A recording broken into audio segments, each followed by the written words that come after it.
It's another Thursday, and we're back here in the studio. It's a day filled with so many news. And well, the guest I have here is, I guess this is his first major TV appearance, Saikou Sawo. He's the leader of the newly formed Golden Era Party. Saikou, welcome to Kerr Fatou for the first time. Yeah, thanks, Kerr Fatou. It's a pleasure to be on your show. Thanks for having me. And how are you? I'm great. Feels good to be here. Talk to the people of Gambia and getting to know more about our agenda. And when I read your CV, I said, Yes. another Badibunka. You see, my grandmother is from Badibu. Oh, wow. So, and I'm like, another Badibunka wants to be our president. But we'll talk about it. Why do you think it should be you and not all the other people? But first, I want us to look at what is happening in the country first. Sure, first, before we get into the interview proper, we want to look at the alleged killing of Omar Baji from Mandina Ring. Yes. We have seen the aftermath of it, the demonstrations, of course, government also taking the step. The post-mortem was done on I think on Monday, and he was buried. Yesterday we went to Mandina Ring, and today the government, the police also announced the suspension of the 4 officers. They also released their names. When you saw the incident. Yes, what was your initial reaction to this? It's sad to see a Gambian die here in the hands of police brutality. So, and he's a youth. He's a young Gambian. And I saw his sister actually on TikTok crying. That's really sad. That shouldn't be happening in our country, in our beloved Gambia. We're all Gambians. We all one. So we need police to be able to protect the vulnerable citizens here. Because you look at the situation in Gambia, the poor ones are given brutal justice, right? And then the ones that are corrupt, embezzling our funds, they give them impunity. Yeah. So this is what we need to change as a country. And if you look at our agenda, our agenda is called the Golden Nine Agenda. It focuses on key issues, 9 issues that are dire and we need to fix as a country. And one of them is governance, accountability, and justice. So we need to make sure I'm glad they're doing investigation. They need to hold those officers accountable. And then I think a lesson should be learned here. Yeah. Those officers should be held accountable, and if they're found to be guilty, they should face the law, full extent of the law. Full extent. Yeah, that's not excusable. So our agenda specifically talks about governance, good governance. We need justice reform here. People should be held accountable, and people that are in authority should be able to uphold the values. Gambians should look up to them as a role model. Yeah. So this is what GEP stands for, and our agenda already covers, some of these things that are already happening. And we will dive into your agenda also. Sure. Just before coming into to this broadcast, the mayor of Kanifing municipality, Talib Ahmed Bensouda, also just announced the formation of a new movement, Sure. the United Movement. Okay. Which they said later will turn into a political party. We cannot dive into it, but it's like so many young people getting into politics. Yeah, it's high time, the youth, like I said, Gambia is a youthful demographic. 65% of the nation is 45 and under. So, and we are the future leaders here. So it's high time, reasonable, common sense leaders that are visionary get into the political landscape, and ultimately it's up to the Gambians to decide. But I come from a great work experience. I've built myself from the ground up. I've created jobs. I've created companies overseas and here. So I've done my best. And I'm not saying I'm the expert of all. We want to work with all like-minded, intelligent Gambians. We want everybody to come on board. So that's the great news. He's also... that's a new entrant. Yes. So both of you, he's been into politics for the past 7 years, I guess, yes. But well, that just also coming into the field. Yes. Now let's look at Saikou. Yeah. Who is Saikou Sawo? Yeah. Where do you come from? And what inspired this at 36? Sure. Well, my name is Saikou Sawo. Again, I'm born and raised in Sukuta. My family migrated from Badibu to Sukuta in the 70s, and we've been living there ever since. So I come from a poor family. My grandfather was a farmer. My dad, he was a businessman, but he never had any formal education. And my mom was a a grade 9 dropout. So, watching those dailies, those struggles, not coming from a silver spoon, wanted me to work hard for myself. So at the age of 16, I graduated from SOS High School. I was the best student for the year of 2005. And I got a scholarship to go to the United States for further studies. And back then, we didn't have laptops. It's not like now. Yeah. I used to go to the internet cafe to write schools. So it wasn't easy. This was 20 years ago. Yeah. Back then we buy 20, 30 minutes of time just to be able to get good internet. And you know how the internet is, the broadband connection was so bad back then. But alhamdulillah, I was able to get a scholarship. And then when I went to the US, I was laser focused because even though I was 16, I always wanted to achieve for myself and come back home and empower the people that are left behind. Because as my family, we come from nothing. And then the community that I was in, everybody was supportive of each other, but we all came from nothing. Yeah. So for me, especially going abroad, seeing the outside world, I wanted more for Gambia, not just me as a person. So that determination drove me to work even harder. So when I was in the US, I was working 2 jobs. I lost my dad 2 years after going to the US. So at the age of 18. Yeah, at the age of 18. So that was even more responsibility. My siblings, my mom, extended relatives, and Gambia is not easy. When it's Ramadan, it's hard for people, especially Ramadan, right? People are calling you, sukar sukuro banta, man borsong, the panso ma easy. So I worked twice as hard. There was a point I even had 3 jobs where I was going to school full time. And then I dropped it to 2 jobs. So I was doing all that to sustain myself, get educated. So I did my bachelor's, and soon after I graduated, things became easier. I landed a corporate job. I worked for Fortune 500 companies like T-Mobile, Verizon, Intel. So while I was doing that, I was doing my master's program as well. I did my master's in business with emphasis in project management. So that also helped me to catapult into leadership roles in corporate America. So I went from being a senior technology solutions manager to a consultant, and then from there I pivoted to becoming an entrepreneur. I launched a company, a startup with 0 clients called SBSC Plus. We are focused on business and technology consulting. We started from a 0 client, and within the first 12 months, we were able to, within the first 16 months actually, we were able to grow into a 7-figure revenue. So that was quite remarkable. Like everything happened, I know it feels like it happened a lot of things happened so fast for me, alhamdulillah, but it was through dedication. And I saw that because, when Watson Gambia said you were 36 and then you graduated at high school at 16, people were like, no, that's not possible. Yes, exactly. It became a whole, controversial discussion.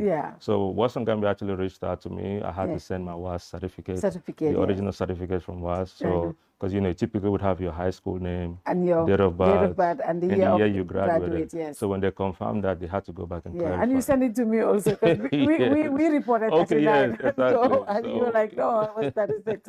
Exactly. So I was doing all that. I actually forgot to talk about my U.S. military service. You're a veteran too. I'm a veteran. And thank you for your service. Yeah, thanks. It helped me pay for school as well. Because, getting the bachelor's and master's wasn't easy. So actually, that actually helped pay for my school. So how many years did you serve? 6 years. Oh, great. Yes, yeah. So I launched my company. We did very well. But majority of what we did, as consultants, was to solve issues for organizations. So I come from that problem-solving background. I'm not those, people that sit and complain. For me, it's like, what is the solution? If we're not sitting and creating solutions, then let's not even talk about it. Yeah. So while I was working, my company was doing well. We hired a lot of consultants. Obviously, it's not a one-man company. I was good in the business and technology aspect. We had other people in cybersecurity, and different roles within the organization. So everything was going great, but during the pandemic, a lot of things changed. I started thinking more about home. So when I came back to the Gambia, we relocated here. It's been almost 5 years now. We were thinking of different ventures to get in. Real estate was one of the first of them. I did hire a bunch of contractors. So just working with people in the Gambia was interesting, the work ethic. And that's an interesting thing. Exactly. Very and interesting. what people don't take seriously here, punctuality. Yeah. So I learned a lot. And then eventually my wife had this great idea, with Mirror. And that came from a problem she was having, just having good, clean, establishment just, for relaxation. I was like, well, that's a problem. Let's solve. I must give I must give you an ad here though. Yeah. So Mirror is my favorite place to go to. Thank you.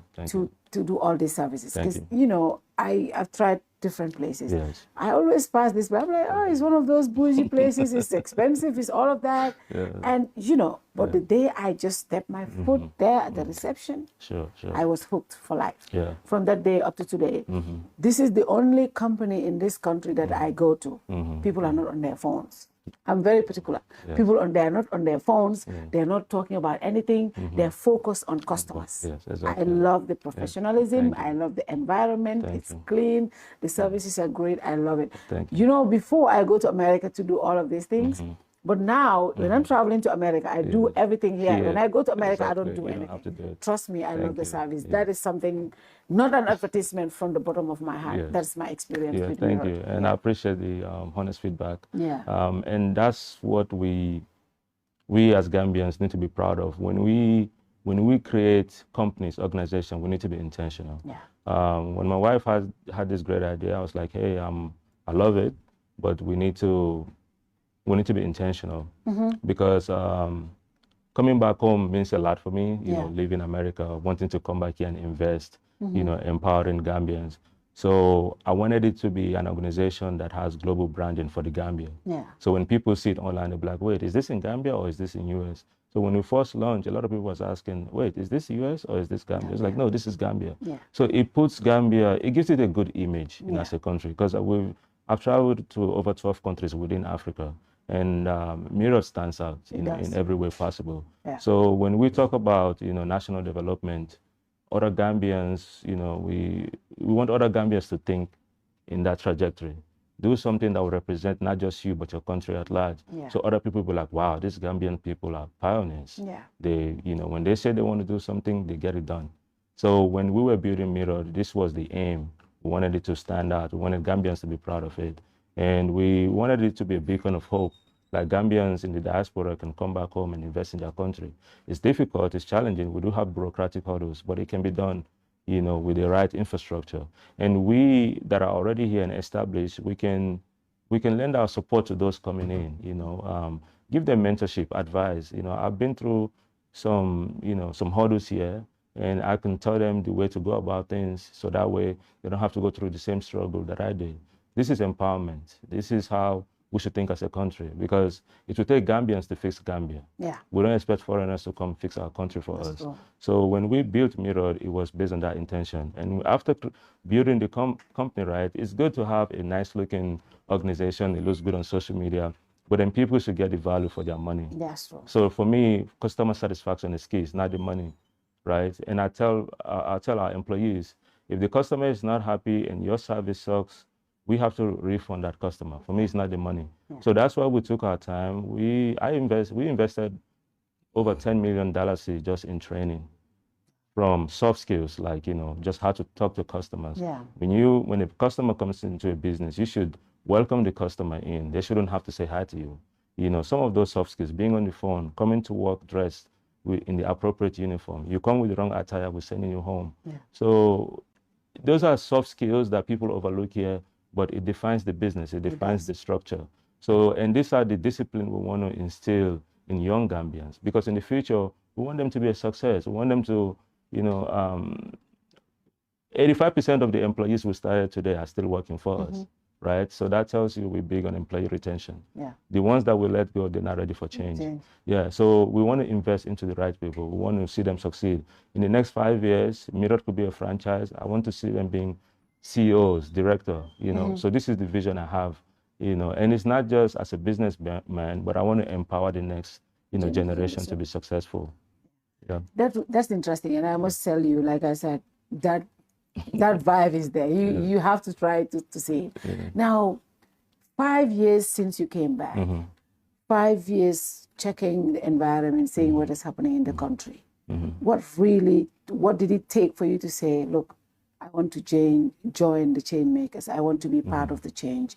Yeah. I want to change. What really happened? What happened? So there was a lot of issues, right? I've been here for 5 years, and I noticed the key issue for me with most of these parties that have been formed and why Gambians are frustrated, right?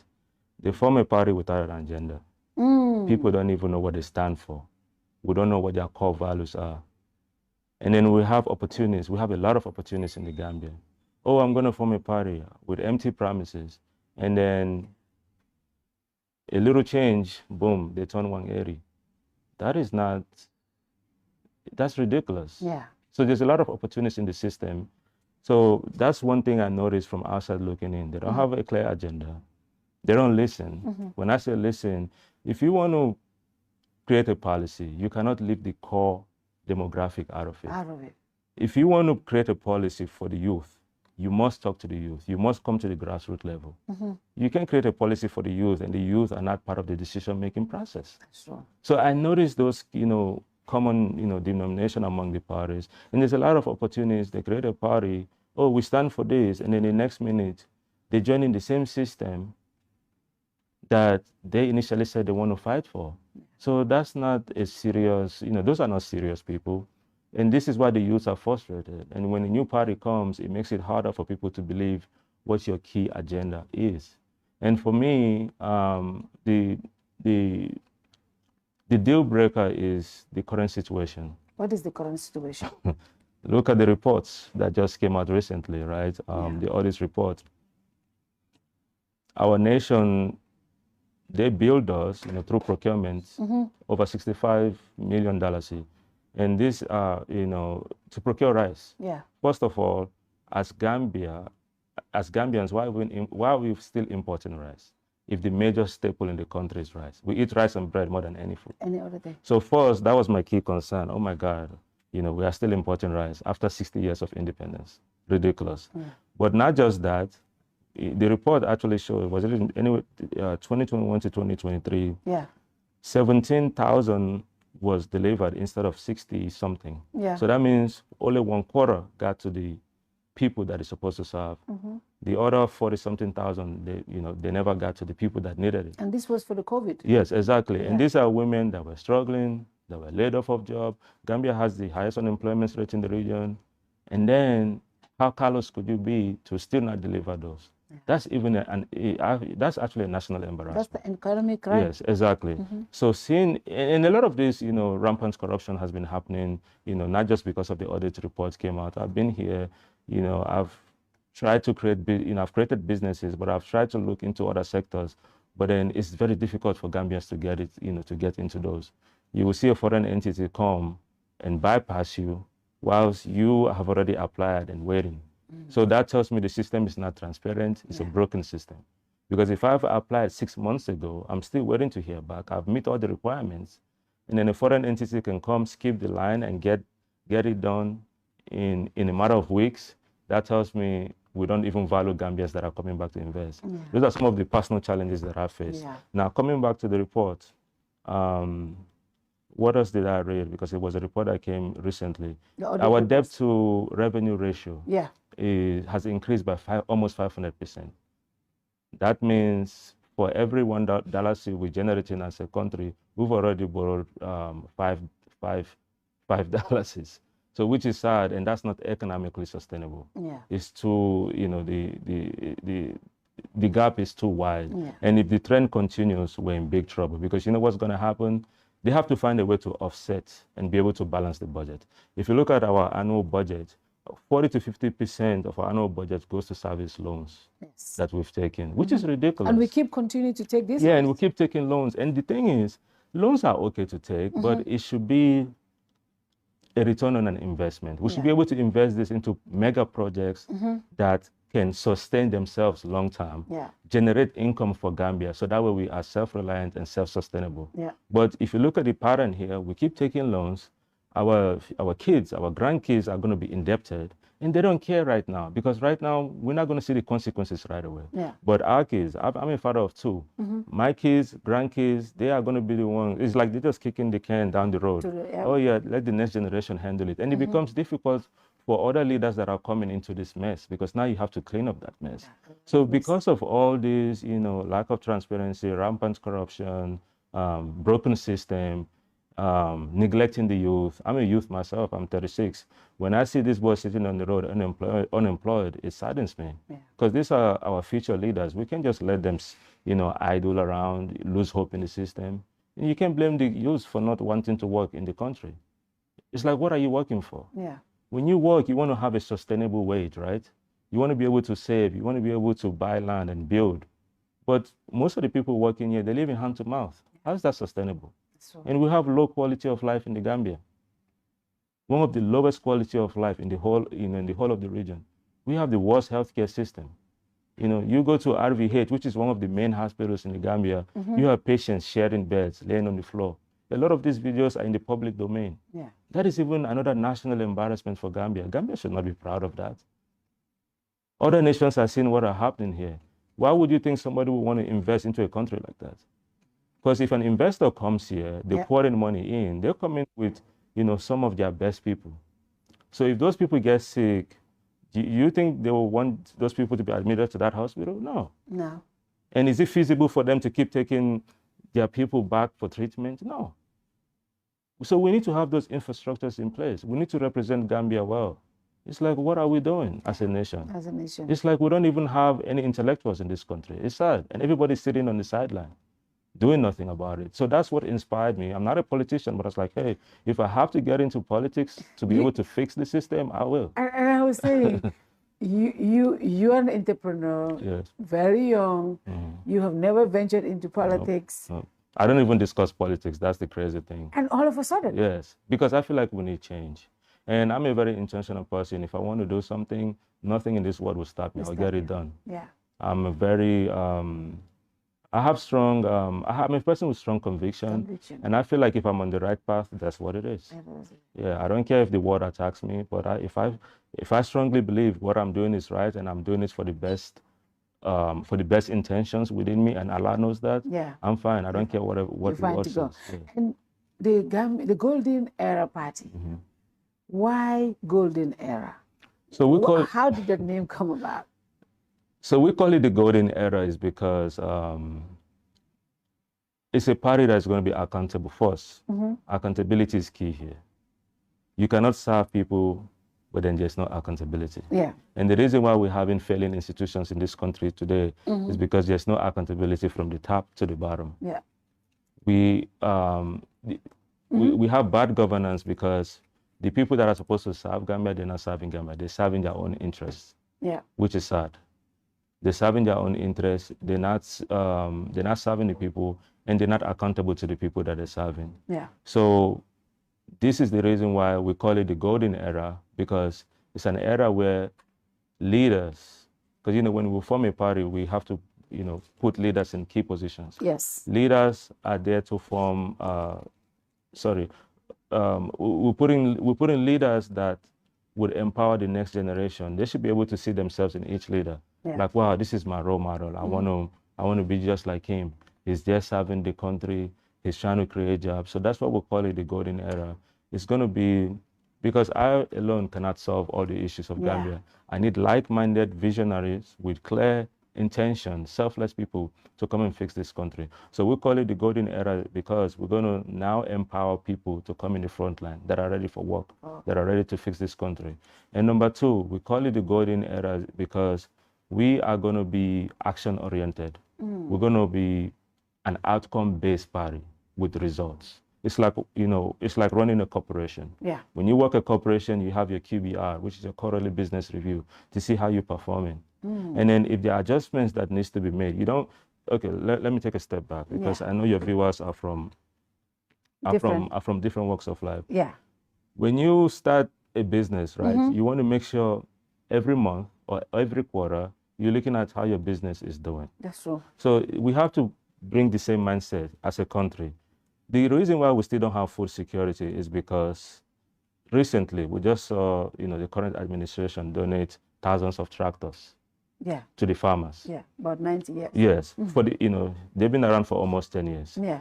Before that, they've been donating, and still just no food security. Still, we importing rice, like, even worse than the other regime. So that tells me we have a big problem. We're not intentional. There's gross mismanagement, and then there's gross poor management. And then we don't have any mechanism to measure performance in this country. There should be KPIs. Yeah. We should have metrics in place to see every 3 months how things are going. We have program managers that are well-versed. And then we're looking at, okay, why is this sector failing? What is the key issue? What do we need to change?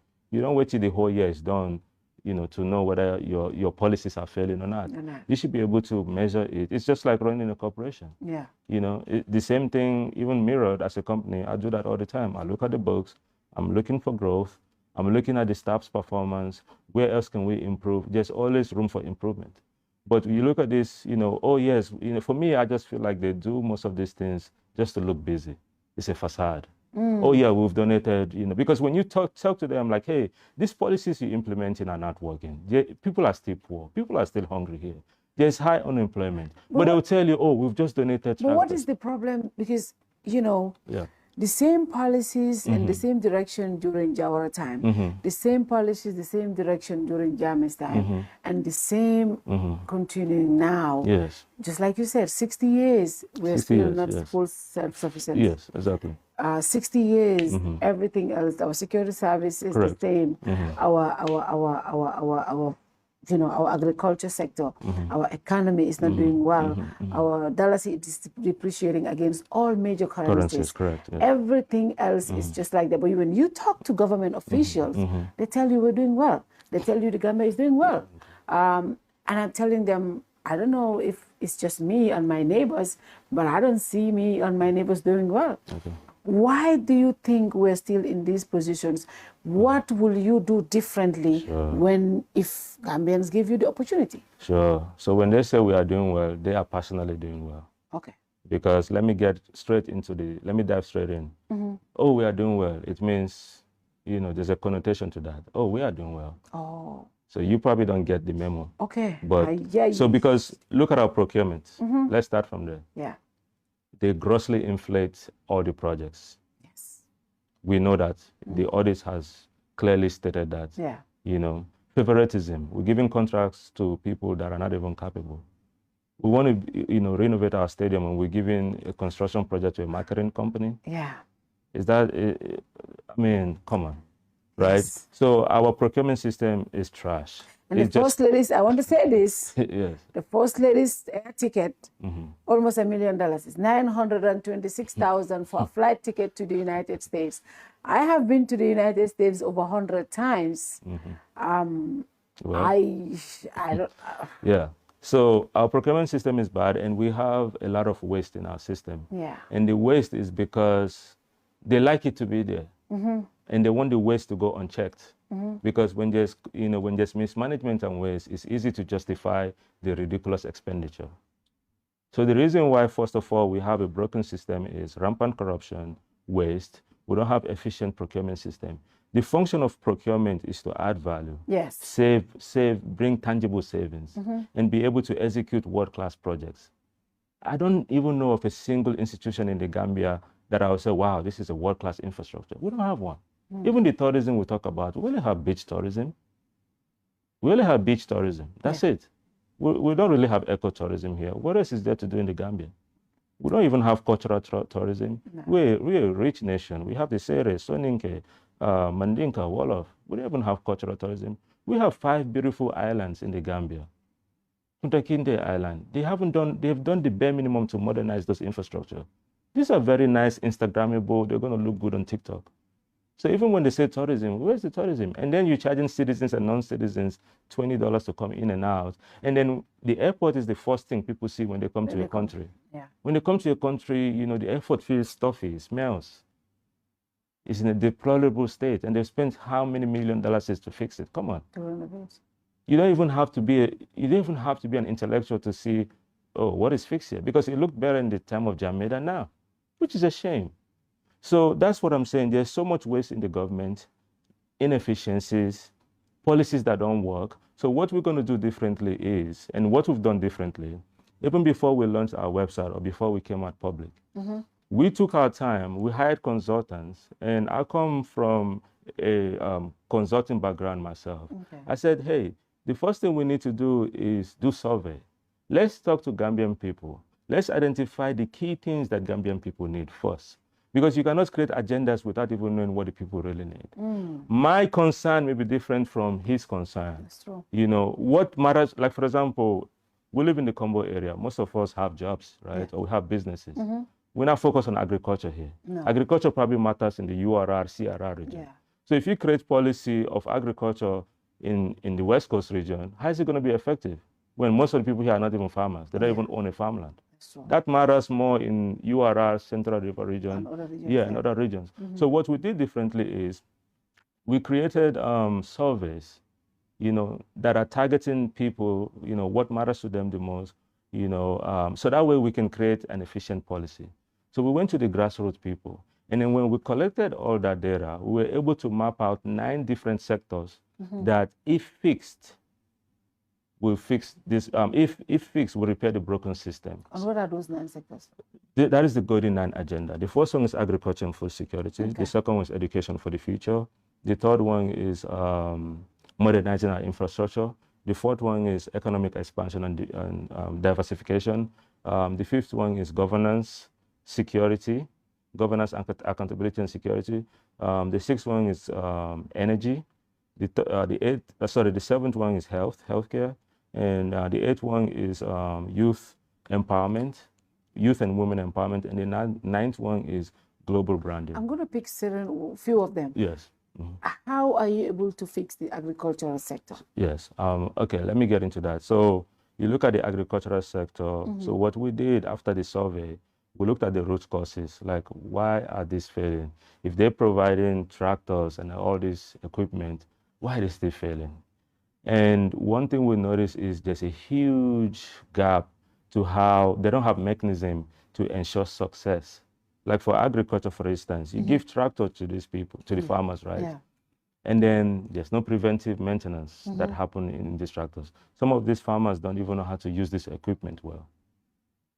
And then we don't, as a country, we don't have a national agenda on how to tackle the problem of agriculture. If you want food security, that should be a nationalized agenda. It's not a project you do in silos. You go give the people of, the people of X tractors, and then you do a separate project here. No, we should have a national framework. We should have a blueprint on how to solve this.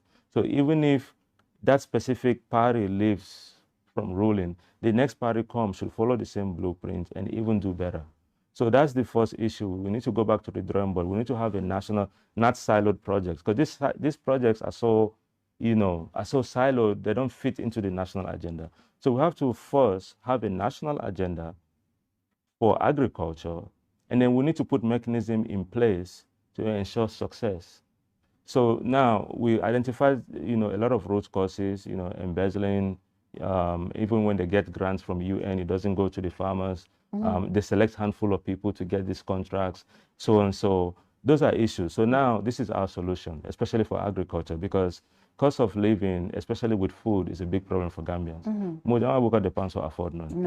And then when people get paid, even before within a week, the money is gone. Because by the time you pay rent, transportation, you don't have anything left. So our solution, especially when it comes to agriculture and food security, is we need to create a mechanism that integrates a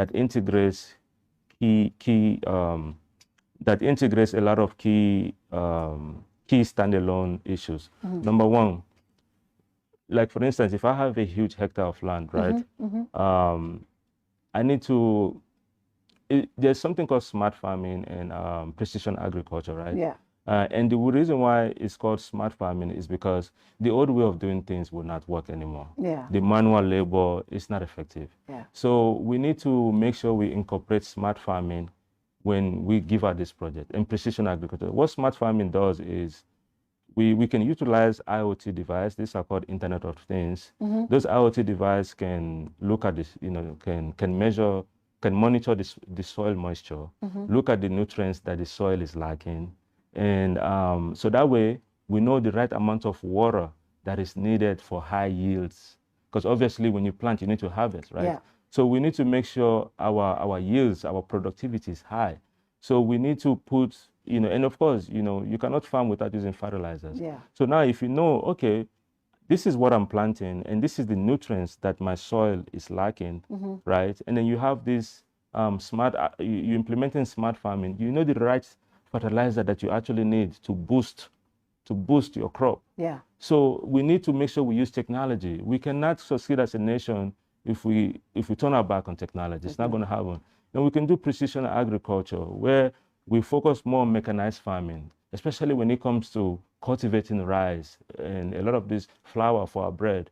We need to put, we can do mechanized farming, have hectares and hectares of land that can produce, we can even have surplus that can be exported overseas and solve our problems. And then, so smart farming and precision agriculture is the best way to go to ensure productivity. And then we need to integrate the system. When I say integrate the system, as a country, right, that wants to tackle food security, we should have a digital application that is powered by blockchain. So that way there's transparency across the board. And then we can solve the issue of price control in this country. I'm a business person. I like free market. Yeah. But you want to make sure that free market is also competitive. And you want to make sure these farmers that are in the rural areas, they don't have the resources, they don't know how to reach out to buyers. So we need agricultural project managers that are acting as the liaison between the farmers and the application or the outside world or the end customers. So when you digitize and integrate, so what are we integrating here? The buyers. The buyer. Yeah. So when the produce is done, right, you can easily find buyers. You don't have to struggle. You don't have to. We need to have buyers first. Yeah. So so we have buyers and logistics as well. So we need to empower more Gambians to get into the logistics business. So because when that produce is done, it needs to get from point A to B immediately. Yeah. Because these are time sensitive, they don't have long storage life. Yeah. And then we need to implement cold storage. For anything that needs to be stored longer, all this can be done in the system where farmers can go, they can rent this cold storage place because obviously it costs a lot to have this. That's a setup they cannot do. So the government would erect this cold storage. It's an investment for the government. Yeah. So that way, because look at, we have there's a lot of countries today where whether it's mango season or orange season, they still have, those food Yeah, stuff. they do. Yeah, exactly. You don't have to struggle. Preserve Yeah, them. yeah. And then we're eliminating wastage. A lot of produce actually end up in the trash because they couldn't find a buyer and we don't have a better means of storing them. So once we have those cold storage, all this can be done in the system. If the farmers are not educated, that's where the project managers come in. So we have buyers, we have logistics embedded into the system. We also have price mechanism where the sellers and the buyers can determine the market prices. And that would eliminate middlemen, because all these middlemen, what they do is exploit the farmers, right? And we want more transparency, we want better control. So that's why we are going to do things differently, because now we're going to empower the youth to get into farming. A lot of our youth think farming is a poor man's job, but it's not. It's not. You go to developed countries and even developing countries like Rwanda, the farmers are the rich people that are doing it, right? So now we're putting a mechanism where that will assure guaranteed minimum price. So the government is providing these amenities, but the government is not saying, it's not dictating the price. The market is doing that in the app. If you produce oranges, you want to sell for $100, see, and then somebody else can sell it for 50, people are going to go to the farmer that's selling it for 50, right? Yeah, exactly. So that's how you ensure guaranteed minimum prices. Yeah, and then people will know the market rate. You can go into, it should be something public. You can go to the app and be like, whoa, this oranges cost 50, so why is this retailer down the street selling it for 150? But it also creates competition. That's where competition comes in. Because if X, Y, Z are all farmers, they're all, they're all looking for buyers in the application, right? So the buyers will be negotiating prices, right? Depending on the volume they want. But at least we Gambians have a general idea of what the market rate is. And we can stabilize the rate because, in economies, the supply and demand forces that determine the market rate. So if we empower more people to get into mechanized farming, and then we're able to force competition, we can stabilize the market that way. Well, how are we able to do that with an economy like this that we have? Our dollar is depreciating against all major currencies. The bulk of our money is from the diaspora remittances. The revenue authority is raising about 23 billion, but that doesn't cover our budget. A lot of our budget comes from subvention from the donor partners. The minister told us that the National Assembly, the first quarter, we haven't received anything from the donor partners. Like you said, we're paying a lot of our money to our loans. To service the loans. How are we able to do this project with that kind of economy? How are you going to give us a vibrant economy as a government? How do we do that? Yeah, so, like for every country, for us to be self-reliant, we actually have to put the right investment in, investing into agriculture, investing into the healthcare.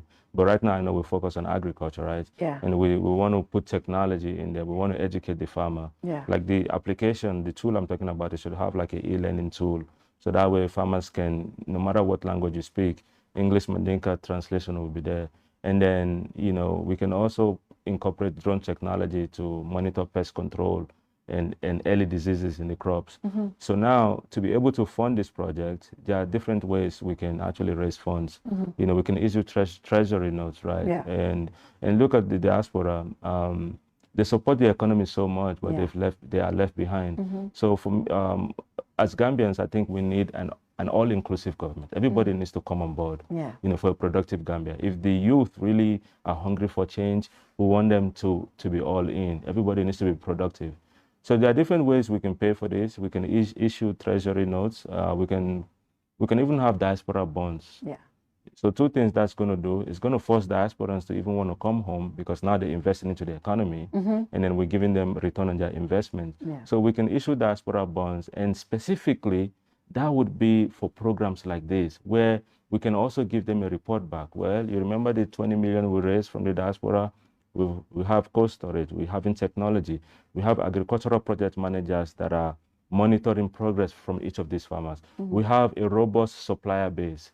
It's easy to find buyers now. The buyers are the hotels, the schools, the businesses. And then we're also encouraging manufacturing. All this is embedded in an integrated system. We're using blockchain technology to ensure there's transparency. So now we're solving the problem of agriculture. More people are buying in the economy. More youth are getting into farming. Yeah, logistics will become a big business here, because everybody will want to start moving points. That's how you start to get great economy. Our project managers, the agricultural project managers, are teaching the farmers on how to use modern techniques, how to boost. You just don't apply fertilizers, waste them. You need to know where. You can use these technology devices to determine the adequate amount that your crop needs, because most of them, they just waste these fertilizers or waste water without even knowing how to apply them. So now we're educating them. There could be an e-learning section within the application where they can learn, and we have to force them to learn, because if they don't learn, the next generation wouldn't learn either. So we have to make sure, hey, for you to be able to be part of this government program, you need to make sure you're learning, and then somebody is verifying within the application that, yes, this person has taken this course. They can continue to participate. You have to force people to learn. You cannot be an innovative country if majority of the people are not learning. Yeah. So we want to empower people by educating them, and they should know the benefits of this. It's like you want somebody to change, you have to sell them what the benefits are. And then obviously if they know, oh wow, I'll be able to even get more money, I'll be able to produce more crops just by using these techniques. Oh yeah, sign me up. People are going to be begging you, oh, what else can we do to even increase our production? A farmer that barely makes $500,000 a year, you show them a technique where they're making 2 million. Fatou, they're going to be calling you the next day. What else can I learn? Because next year I want to make 5 million. So now you're making farming a whole business. You don't even have to tell the youth, get into farming. They'll be like, hey, when can I sign up? When is the next? Yeah, exactly. And that's how you motivate people to get into farming. And then you're connecting them with buyers easily. Yeah. They don't have to struggle to find buyers. Their job should just be to farm, and the buyers would easily find them. Yeah. You know, we can get stuff from point A to B. We put in an e-learning tool, and now that's where the manufacturing comes in too. And that's where, from manufacturing will create the most jobs, because what manufacturing does is add value. They're getting these raw materials within the Gambia, they're processing it into finished goods, and we can create thousands of jobs. Because anywhere you add value, so we need to have a value chain. Agriculture should go in with agribusiness, where we're creating a value chain. Because the manufacturers, yes, the hotels use, you know, they buy food, right? They want fresh materials, but the manufacturing will be their biggest customer. Because now they're processing that into, you know, we love Domoda in this country, right? So it's easy, it should be easy to find manufacturers that are willing to come here, because they know Gambians love Domoda.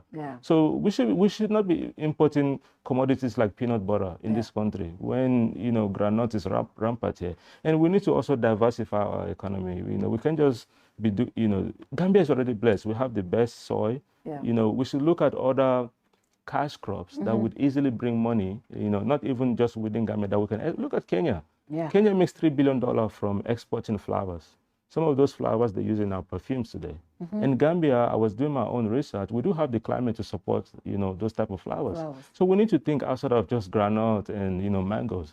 We should look at other cash crops that will give us high dividend. This is how we're supposed to think as a nation.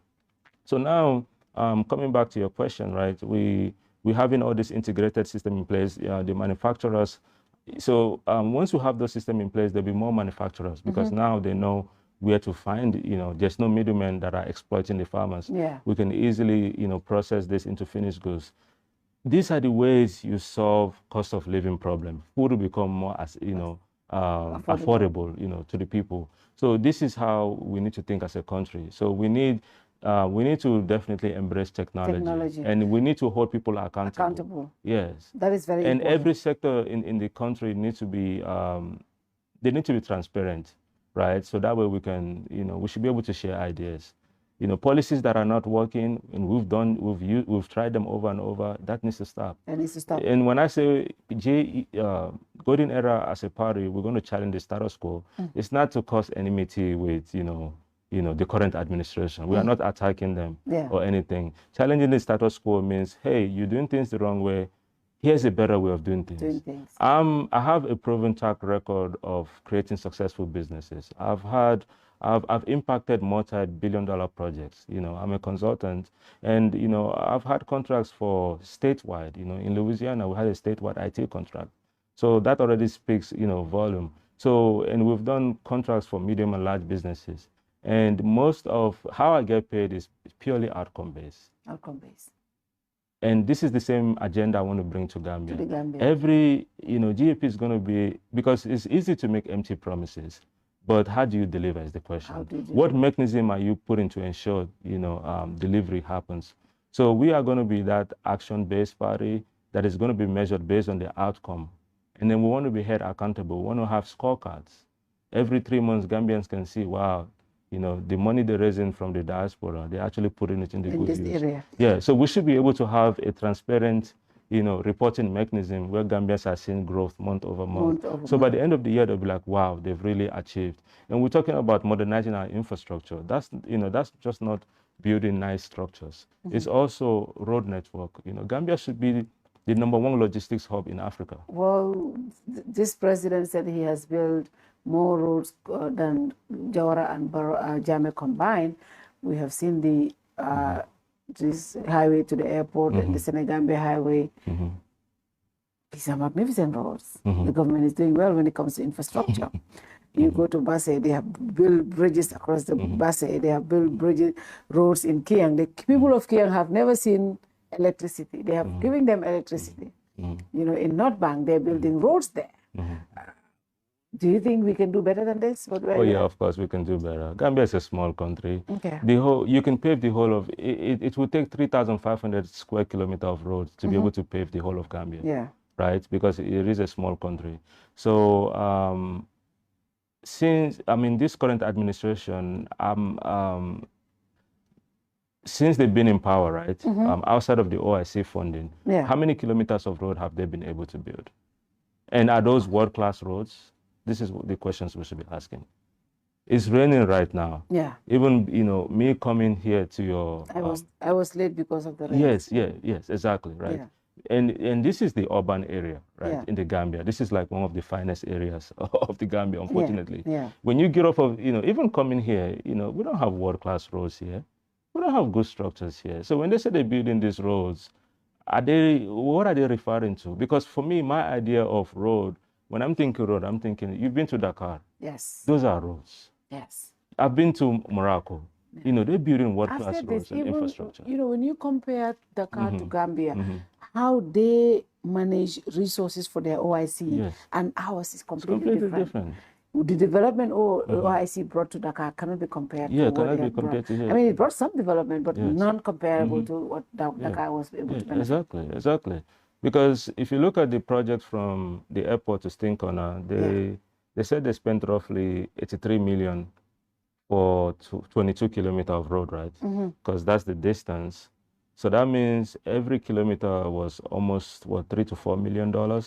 And then you have other countries that can, for per kilometer, they're spending on average 500,000 to 700,000. So there's a lot of inefficiencies there because it's like, how are you spending 5 times more and then we still don't have world-class road? It's raining right now and everywhere is flooding. I couldn't even walk, to your studio. No. And that's facts. The cameraman can go outside and see. So when you say the building, I have to tell him to wait for you. Yes, exactly. Because, so when they say they're building roads, I'm confused, right? Where are the roads they're talking about? Roads that flood, roads that break down within 12 months of construction. Those that's not intentional. Yeah. So what we're going to do differently is we want to modernize our infrastructure. We want anybody in any region of the world, when they come to Gambia, they're like, wow, they do have world-class roads. And for me, as Gambians, right, we should modernize our infrastructure because it makes the country also look good. When people come here, they give us our due respect because they'll be like, yes, these are hardworking people. They fix their road. And Gambia is already blessed. We have the Atlantic Ocean. We have the River Gambia. And if you look at, today, the issue we have in River Gambia, if you look at the history back then when the Portuguese came here, this was a big, River Gambia was a commercial trade route. Yeah, it was. And then if you look at the situation today, River Gambia is not even navigable today. Yeah. We've totally abandoned, commercial trade in there. So our agenda is how Gambia could be the #1 logistics hub. And that could easily be a $10 billion industry because we have the Atlantic Ocean. We can have giant vessels. We can partner with, companies like Maersk, to have those vessels come here. And then we build world-class roads that actually connect the country. It's not, you're building one street, you're building a road for one street in Brufut. You go do another one in Sukuta, you go do another one in Gunjur. No. And the homes are flooding because of the roads. Yes, exactly. So it should be intentional. Just like I said with agriculture, it should be a system. Hey, it will take 3,500 square kilometers of road to connect, to pave the whole of Gambia. Yeah. Now, how do we implement that project? It should be, I know it's going to be a phase. It's not something that's going to happen overnight. But we should have a clear blueprint. We should have bridges. By now, Barra should have a bridge. Banjul Barra, we should have a bridge by now. Well, this government said they will break it. Yeah, but they've been saying that for how long? They've been in the regime for 10 years. How long is it going to take? Maybe next from Banjul to Barra is what, 10 miles? Maybe next time. 10 miles. That's all it takes. Maybe next time. But those are things that they should prioritize because women struggle. Yeah. You have people waking up 3 a.m. in the morning just to be on the first ferry. And you have lines. That's not an efficient country, especially in the capital, Banjul. They should create a bridge. It's only 10 miles. 10 miles. And then the ferry should be optional. Those that want to use the road, go on the road. Go on the bridge. Those that want to use the ferry, use the ferry. And then not those deplorable ferries. We need good ferry, not these, second-hand refurbished ferries from Europe. Look at the ferry Senegal is using. You can't even compare to the Gambia. It's like day and night. A country that cares about its people would not put them in those old, crappy ferries. I get nightmares when I even see people on that ferry. I've used the ferry myself before, but it's scary. Yeah. It's like an accident waiting to happen anytime soon, which is sad. When we, procuring items, bring something that, people will like, wow, this looks good. It feels safe. You can't even, when I when I'm in the ferry, I can't even use the toilet there. No, Because I'm going to throw You up. cannot try that. Yeah, so because, these are old ferries, poor maintenance. It's ridiculous. Yeah, you cannot try that. But as a young person yourself, Yeah. the biggest challenge for this country is the young people. Yes. It's between 65 to 70% of the population. Yes, it is. And majority of them are unemployed. The government promised 150,000 jobs yearly, but up to today, we have more young people risking their lives, going through this back journey, taking everything that their mothers work for, and most of them end up dying in the seas. It's one of the biggest crises this country is faced with, and we haven't seen a clear-cut direction as to how to solve this. The Ministry of Youth's budget is the smallest budget in the entire country. That tells us why, what is their direction when it comes to the young people. What is your agenda for the young people, including yourself? You are one of the, you are a young person yourself. Yes. So I'll take myself an example. My track record speaks for itself. When we relocated to Gambia, we've been able to create 30 jobs through Mirrored alone. And before even Mirrored, I've done other, strategic projects where I've hired 20 full-time people. So just in the course of 5 years of being here, with my own funds, I'm not getting loans from the bank or the government. I've been able to create 50 full-time jobs that are sustainable, and these are good paying jobs. And then I just didn't end there, but I've also invested into training these people. If you look at Mirror, we spent close to 10 million training, the people that we have. We've brought, nurses, because we do have aesthetics and wellness. We brought nurses from America, Nigeria, Ghana, even dermatologists to come here and train, because you have to pay for their accommodation. You have to pay them to come here. Train your staff, go. Even when it comes to hairstyling, we've paid people overseas to come and train them. And then even the time and resources that I've invested, some of this training I'm also doing myself. I'm training them on customer satisfaction. I'm training them on punctuality. I'm training them on, proper etiquettes, how to be a professional. Because you're a hairdresser doesn't mean you need to be professional. You should be marketable. When your clients come, they'll be like, yes, this is, she's clean. We're teaching them sanitation. So we've taught them a lot of soft skills. We've taught them a lot of hard skills so they can excel at the job. Some of these, folks that we hired, when we hired them, they didn't even know how to sanitize properly. A lot of them didn't even know what a barbicide was. So I was like, how do you sterilize your equipment if you don't even know what barbicide is? It's ridiculous. But that already shows you the gap that we have in this country. I've seen, them, make announcement, we've opened this vocational school, but I don't even know what these people are learning there. Because we still have a huge talent gap in this country. So for us to be able to fix the youth problem, we need to educate them first. Through education, they can be empowered. So, our agenda for youth and how to address the unemployment issue, the gap that is needed should be bridged. We're gonna, we need to train them. We need to make them. We need to create a workforce that's ready for work, and then we need to empower Gambians to be leaders. For most of these industries, right? Like as Gambian today, we have a sanitation problem. Yes. Everywhere you go is filthy. It's filthy. Trash everywhere. We don't have a system to be able to collect trash and dispose them off properly. Some of these easy jobs, there's something called waste to value in business. A lot of jobs we can easily create, for the youth, even today as we speak, is waste management and turning it into value. Like they can collect all this trash. We can create. The government can help them create a system where the youth, we're giving them trucks, to clean the street, make sure everything is clean, and then they're able to convert waste, recycle them, and turning them into valuable items. We don't even have to import fertilizers because most of these wastes are organic waste. Yes. Yeah, we can turn them into compost and then sell them to fertilizers. The youth can do that, but you just have to train them. They don't know how to.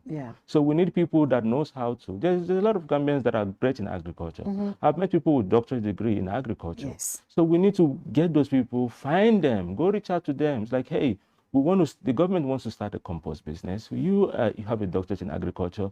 How do we train our people? And then we need to put mechanisms in place because we can kill two birds with one stone. We can make Gambia the cleanest country in the world with high hygiene standards, We get in trash easily, and then those trash can boost the economy. It's called circular economy.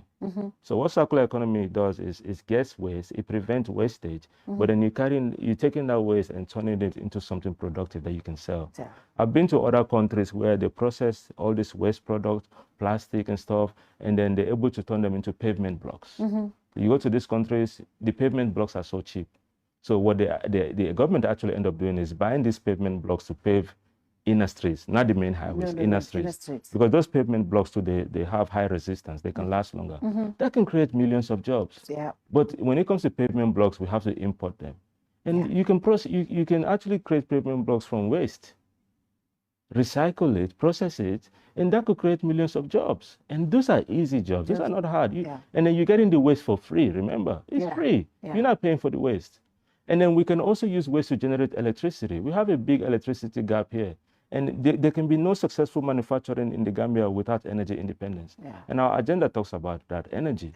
We should find, yes, we do import, energy, but that should be a stopgap solution. We should have a long-term goal. How can Gambia be self-sustainable when it comes to energy? And you can do that from waste. When you get this organic waste, you can turn it into biofuel. And this biofuel, they're like liquefied natural gas. We can even use it for cooking gas. Cooking gas should be the cheapest thing in the Gambia because we have waste everywhere.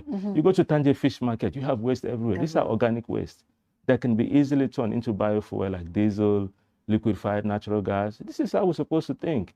You get in waste and turning it into money. That's like the most profitable business because the waste is free. All you're doing is processing it. And then that waste also, you can create gas, and then you can include engine turbines that can turn that liquefied natural gas into electricity. Right? I've seen countries, that use this model to generate electricity. And then we can increase our output. Because if you look at Banjul and the greater Banjul area, we have about, we generate about as a country, just Banjul and greater Banjul, 250,000 tons of waste, organic waste. Organic waste. Yeah. Oh, that's a lot. That's a lot. And then you can turn that those waste into biogas. And then from that biogas, you can use it to generate electricity. And from my mathematics, if I do the math, 250,000 tons of waste can generate millions, maybe 20 million cube of biofuel. And those 1 million cube can easily generate 2 gigawatt hour of electricity. So Banjul and greater Banjul area alone, if my math is super accurate, we can generate close to 40 gigawatt hour per year.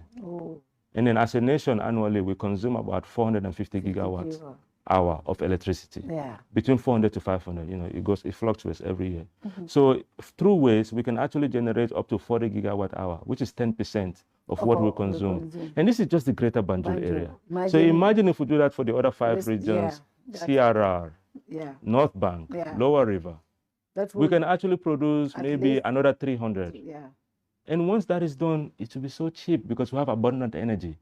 And that is just waste alone. Now with, and they can even supply NAWEC, right? Because, if we empower youth to get into waste recycling and that circular economy, they can create pavement blocks. They could even generate electricity that they can sell to NAWEC. And we have abundant sunlight in the Gambia. Why don't we have our own solar manufacturing panels? We have abundant of sunlight. Yes. As a country, we should be able to be producing our own solar panels. So what that does is it will make solar panel cheap because it's made here. And then we can have residents.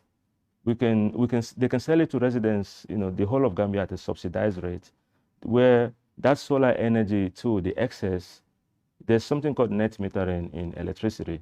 So when you generate excess, then you can use, it goes back to the grid. And then now I can give you credit for that. So we wouldn't have this issue of cash power because we're a small nation. Cash power will be so cheap and countries will rush here because we have cheap energy. Sunlight alone, you can power your whole house because we have sunlight 9 months. Even in the rainy season, it doesn't rain every day. We have very little rainfall. So through solar energy alone, we can be self-sufficient. And the waste that I'm telling you about, we can generate 300 gigawatt hour extra.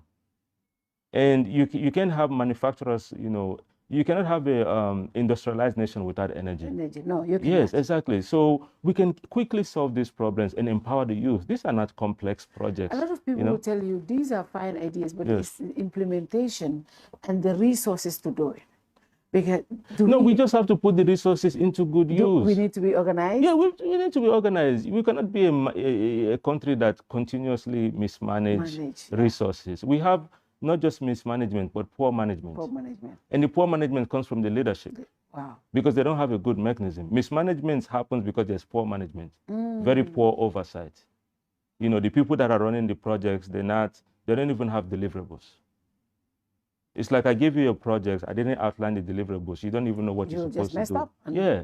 So you should have deliverables. And I should be paying you a salary, or you should have, you know, performance review, like, oh, yeah, this deliverable is done. We should have a checklist. Every department in Gambia should have a checklist. Yes, we've been able to achieve this. So any sector that's underperforming, they should be forced to resign or not get paid because you haven't delivered to the Gambian people. Yeah. Now, let's look at the health sector. That's another big challenge for us as a country. I mean, the president's mother had to travel to Senegal for treatment. I tell people that only tells us what is the state of our healthcare system. You can tell me our healthcare system is good. I'm just going to tell you, well, if it was good, we would not have the first family going to Senegal. They will be treated in this country. What is your agenda when it comes to the health sector? Yeah, for healthcare, something, not just me, I know Nene. And you know what? I want to congratulate you on that, though. And that's what I love about your party. Your running mate is a female. And you have a running mate system. That is amazing. You know, I am one advocate for women in leadership. I am one advocate for women in politics because I believe something. When women put their mind to something, they get it done. And having her, I wanted us to talk about her in a bit, but I'm excited about that. Having a female as your running mate and somebody so outspoken, vocal and all that stuff, we'll talk about that. But the health sector first. I'm excited about that part, I just wanted to say that. The reason why I brought Nene up is because she comes from a healthcare background. She has a successful healthcare business in America. You know, that's where I believe I could lean in on her expertise, because she's done it and she has proven track record.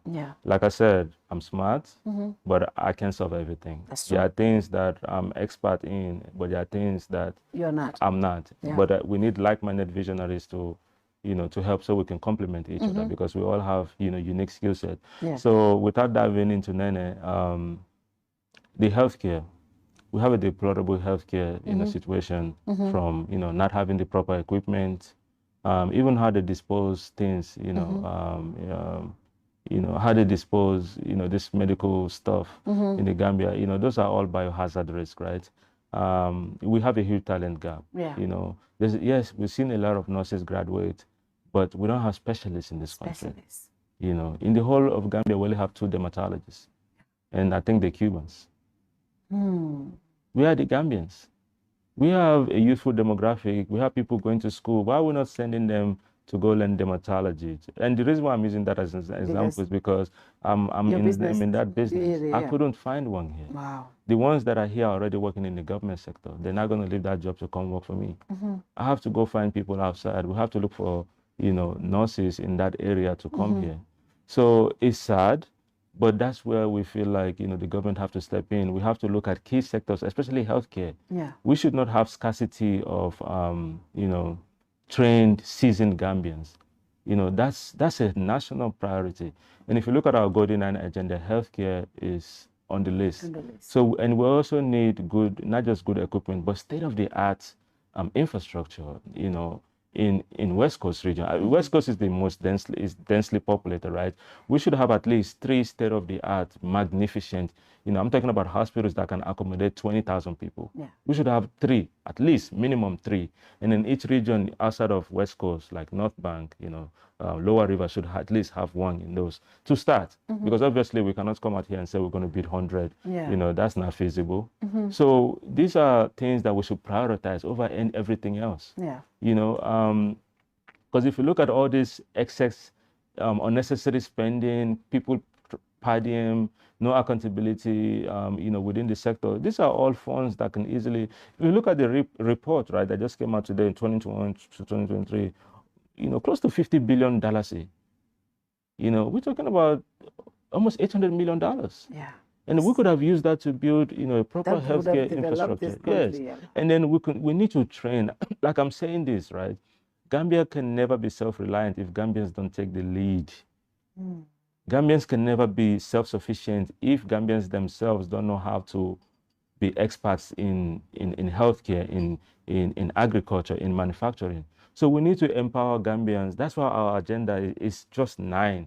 And we are focusing on agriculture, food security, modern infrastructure. We need Gambians that are great at construction. They need to see, wherever we're building as a nation should be world class. We should be able to compare ourselves to be better than Senegal in terms of world class infrastructure. But you can't do that if Gambians are not into construction or they don't know how to. Yeah. So that's why it's important we educate our people. We train them. We have vocational school, boot camp. And we're bridging the gap. Right after high school, we're incentivizing private sector to also hire them. We should have a program, especially for entry-level workers. Somebody can go to GCTI, be an electrician, but they don't know where to work to get the experience. Yes. So we can bridge the gap. Like, Fatou has an electric, construction company. She even has a contract. Like, hey, Fatou, we'll give you, tax breaks. We have students graduating from GCTI. These are entry level. Yeah. Obviously, you have to train them. Yeah, we can give you grants or we can give you tax credits, to bring them in. So that way, when they train, they do practicals with you. Yeah, exactly. They can go set up their own businesses.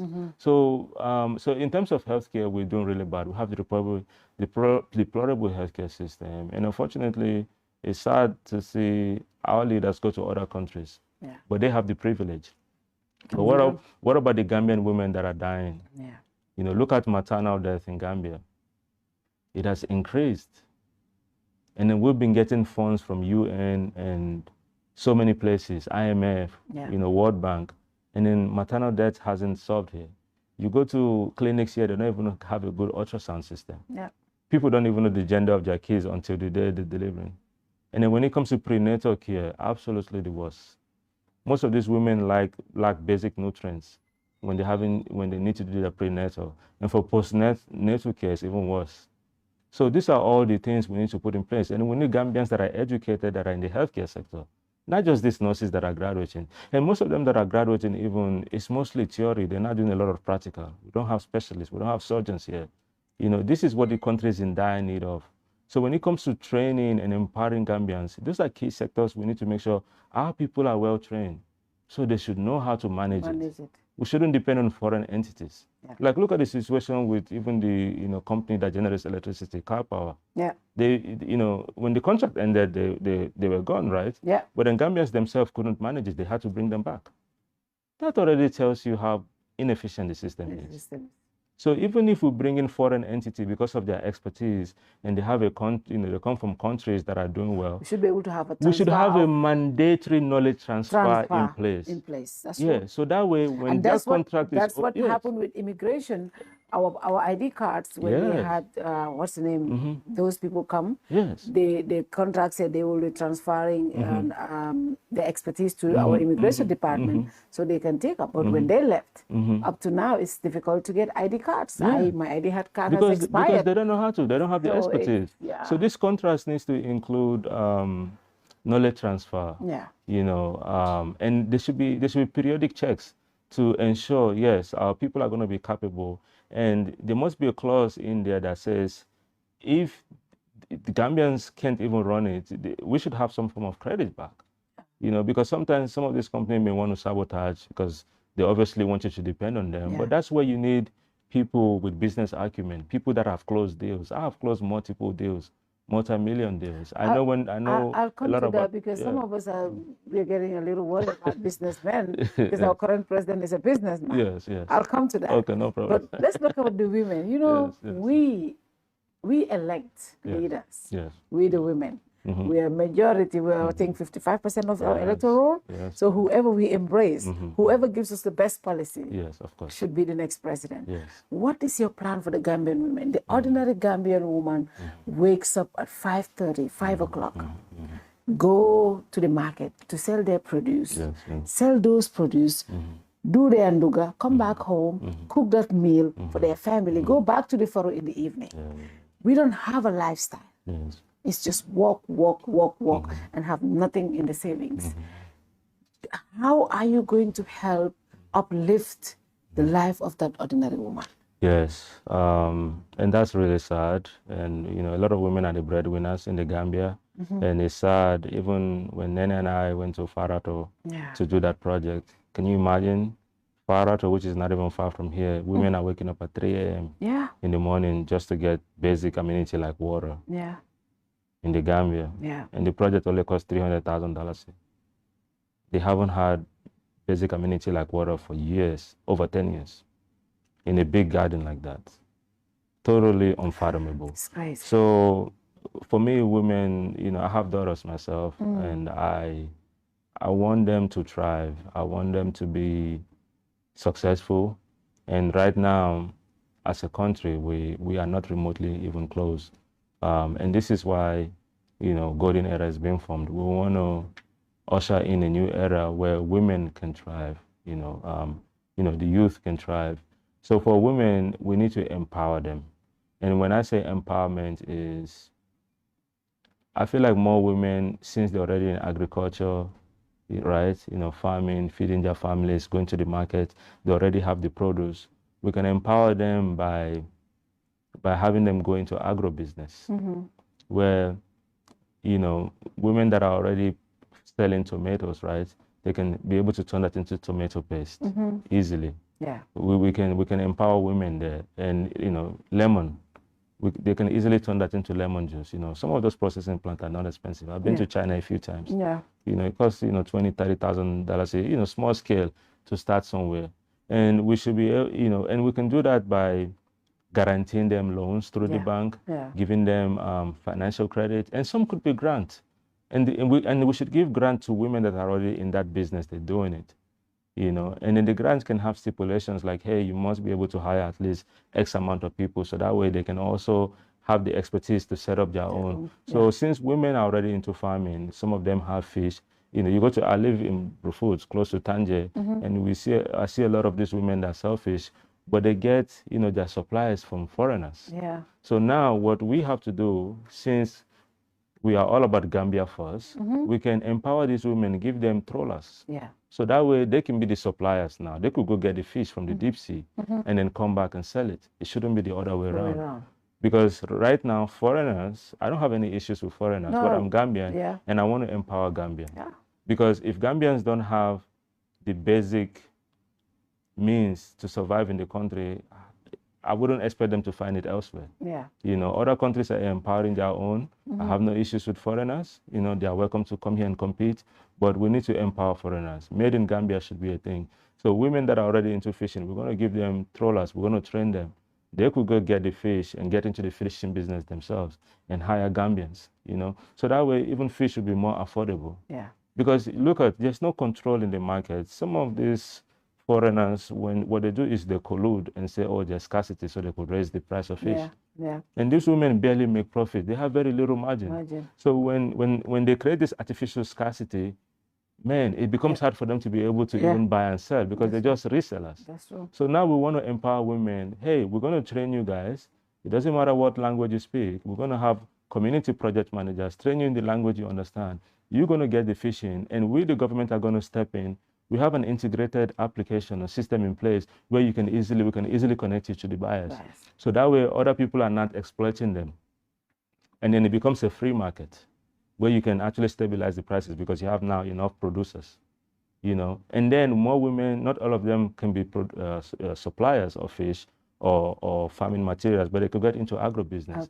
Some can go into tomato paste manufacturing, lemon juice manufacturing, domoda, the granite, right? Some are farming, some are already processing that into peanut butter.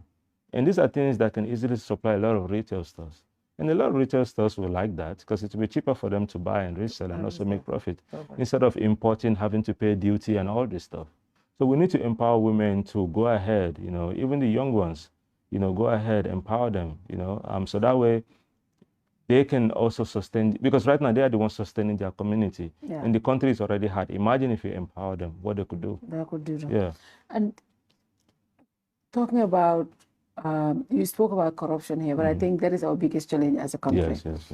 The reason why we are not, we have a lot of resources lost in between is because of the system itself is corrupt. We all know that. Yes. We have seen the audit reports coming out recently. But things that also encourage corruption is low wages and how people, there's no incentive for government workers. How do you plan to handle corruption, but also people that are working in government?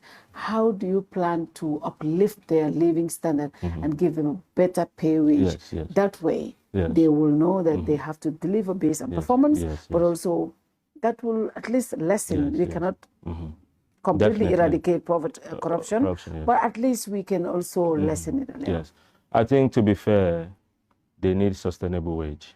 Sustainable wage. Especially those working, the civil servants. Civil servants. You cannot pay people money that is not enough to cover their transportation and expect them not to take bribes. Yeah. We are deceiving ourselves. Let's give them sustainable wage, but it will come with a lot of stipulations. We can even give them subsidized housing. Yeah. But you must deliver to the Gambian people. It will come with stipulations and integrity. You have to deliver. You have to adhere to high moral standard. Gambians should be able to look at any civil servant, serving them with integrity, because that's where the respect comes. A lot of our, immigration officers, police officers are not respected because people don't even see them as people that uphold the law. And they're part of our judicial branch, right? They're the ones enforcing the law. Look at our legal system. So our judges, right? So these are people that should be incorruptible. They should be there to enforce the law. And if you look at our agenda, we do talk about good governance, accountability. So we have to pay them sustainable wage. For some of the officers, we can even provide them, subsidized housing, but we must hold them, accountable. Yes, there is no excuse. And we need to create an independent commission that is non-partisan, that is going to monitor every sector from top to bottom. And if their finding shows or anybody is found to abuse the system or fraud, the laws are there to make sure they pay the price. What kind of system, what kind of government are we looking at when Gambia Golden Era Party is elected? Is it going to be a large government or like a scaled government? Because for you to be able to, because sometimes we're told our system is bloated with a lot of people. And if you have a lot of people in the civil service, how are you able to properly cater for them? What kind of government are you? No, I think our government, I don't think our government is going to be scaled. We don't need a bloated government where, just, because here's the thing, the government can't create jobs. Let's be honest here. It's so many little the government can do. That's why we need to empower the private sector. The Gambians themselves. We need to uplift them. So that way they can create industries, like the agro-business is one, the recycling business, waste to value is one. There are different ways you can create business, even without foreign investment. Foreign investment is good, but that's another topic. So we need to empower people to get, to lead these industries. We have a lot of diasporans that have successful businesses. They work in corporate America. Come back home with the expertise. We can help you integrate into the system and make it easy for you to grow your business here. These are the agenda we have, because diaspora plays such a big role in our economy, and they're not included when it comes to, policies, So now we're saying, because there's a chunk of people in the diaspora that want to come home, but definitely not to this Gambia. With no amenities, with no good health care. When they already have that there, they've already worked so hard, why would they come here? So not everybody want to sacrifice. Some people are okay, they worked hard to get themselves out of poverty. That's what it is. And you can't blame them. You can't. It would take more selfless people to be like, you know what, I would take the risk. And the first advice I give my friends from the diaspora when they want to come to the Gambia, I tell them, you're going to have to understand you're coming from a whole different system. This is not where a system where when you come, you file a document somewhere, the document works. No, you have to follow those documents from office to office. So coming into Gambia and where you are, it's vastly different. And that system needs to be broken. We need a working system. Where people can go to a website, public website, know what the requirements are, and then everything is digitized. We shouldn't still be having this manual collection of revenue. Everything should be digitized, and it goes straight into the government coffers without no middleman. So we're going to have a scaled government where we don't have too many bloated people. So those excess people can go into the private sector, depending on their skill set or what they want to do. We can now empower them to go into the. But now the ones that we've scaled down, they're going to be there to represent Gambia well, because we can't have a nation where you go to government offices 9 o'clock, 10 o'clock, people are still eating breakfast, blowing attire. That's so unprofessional. And it looks bad when foreigners come here, they look, wow, this is the Ministry of Information. You should be in the office working. You have so many files in your office and you're here talking. If you look at their productivity of the day, they haven't worked for more than 3 hours. So we need to digitize, we need, when we do our reforms, right, we need to make sure we're holding those people accountable. They should know they're representing, Gambia to the world. It's not just Gambians. When foreigners come here, they should give Gambians the respect that they deserve. Like, wow, this is a working country. Everybody's professional, they're delivering. So this is the mindset, that we're doing. But we have to scale back and then, push more Gambians into entrepreneurship. And the goal for entrepreneurship is not just to make money, but create a self-reliant Gambia. A Gambia that doesn't depend on funds coming from World Bank. We cannot be a nation of debt. And then all these loans we're taking, we can't even service them. We're struggling right now. They're struggling right now because they've wasted so much money. They've enriched themselves so much. What's going to happen is they're going to start increasing the taxes to offset all this. More than $50 billion through this report have shown. That's 2021 to 2023. We haven't seen 2024 and 2025. So how do you think they're going to offset this? They're going to have to increase our taxes. We're going to have to pay more for cash power. The country is already hard. So by the time you increase taxes, we already have hyperinflation in the Gambia. It's even going to be worse. People are not going to be able to afford anything. But they will have no choice too. Even their economists will tell them, hey, we are at that point now, it's already red. We'll just have to find revenue by increasing taxes, making people pay more at the ports, everything. And then when you do that, if I have to pay more to get my container out of the ports, I'm a businessman. I have to charge you more. So all that cost is passed to the consumer again. And then we're back to the same problem. And then the money will eventually lose value. So it's like the cycle just continues. And it's sad. We cannot just let that happen. We cannot let that happen. So let's talk about your running. Sorry, I forgot to talk about enforcement. So you cannot, yes, you want to scale down. Yes, you want to digitize the system. But you have to be able to enforce the existing law. So we need a reform when it comes to enforcement. And everybody that is swearing an oath to be part of the government need to be ready for that job. Yes, because when there will be no exceptions. There will be no shortcuts. If you're caught stealing, embezzling, you're going to face the law. And then you're going to be answerable to the Gambian people. So enforcement is key. A scenario where people are found wanting in one area, they're promoted and they're taken to that's ridiculous. Because that's what we're saying. So that's basically rewarding them. It's like, oh, you've done a good job here. Now go over here. Let's go to the, no, that's not going to happen. Our reform would focus specifically on that. And we need to create an independent, non-partisan commission that doesn't belong to any party, whether you're GEP, nobody cares about that. Are you doing your job? Good. If you're not, you're caught embezzling or money laundering or whatever that case is, you should be held accountable.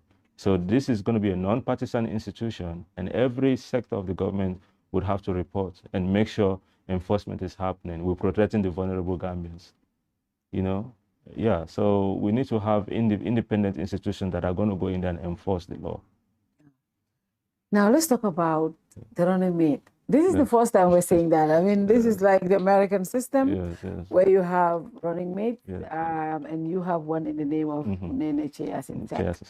Why the running mate and why Nene? Great question. Nene is somebody that is very passionate in whatever she does. I've, gotten the chance to know her, and she's very intelligent.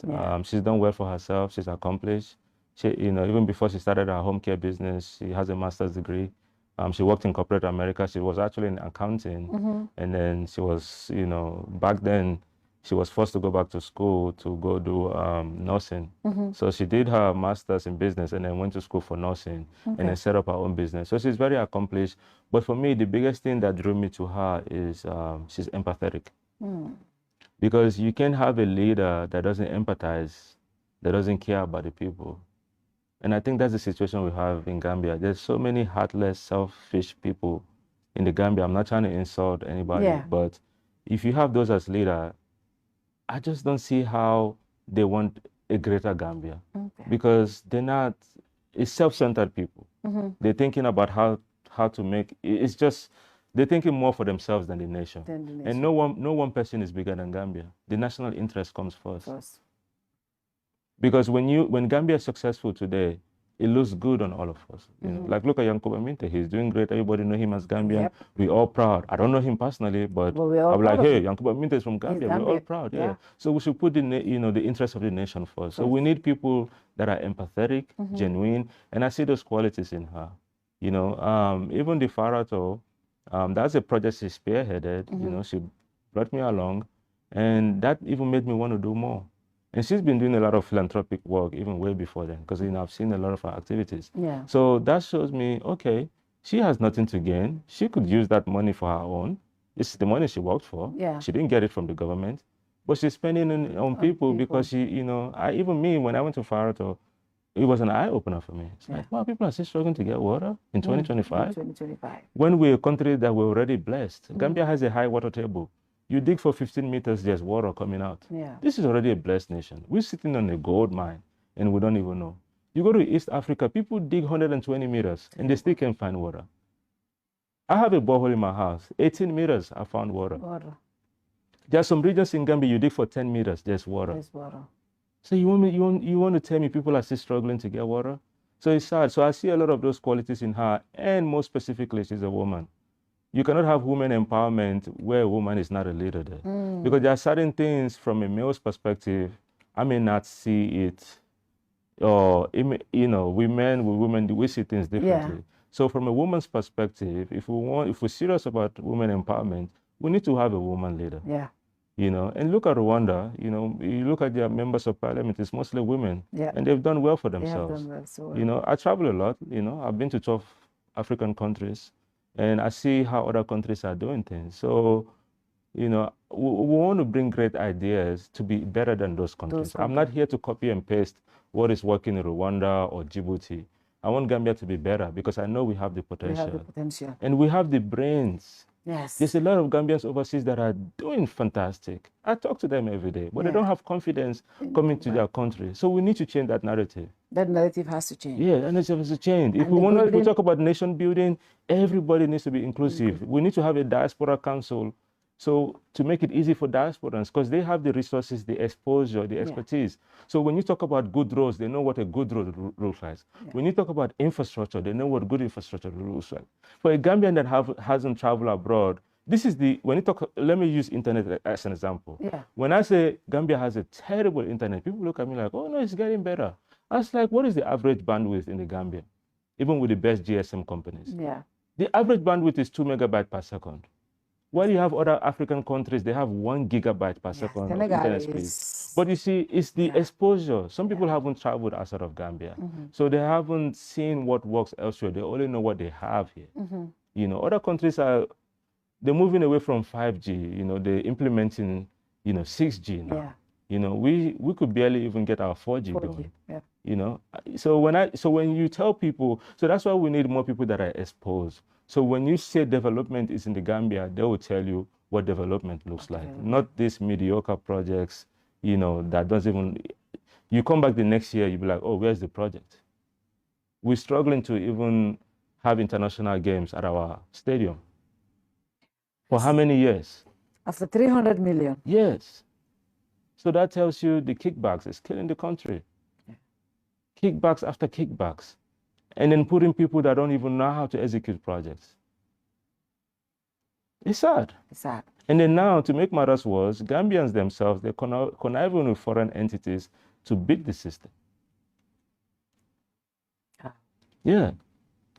Because, a fellow Gambian will go talk about our kickbacks, let's give it to a foreigner.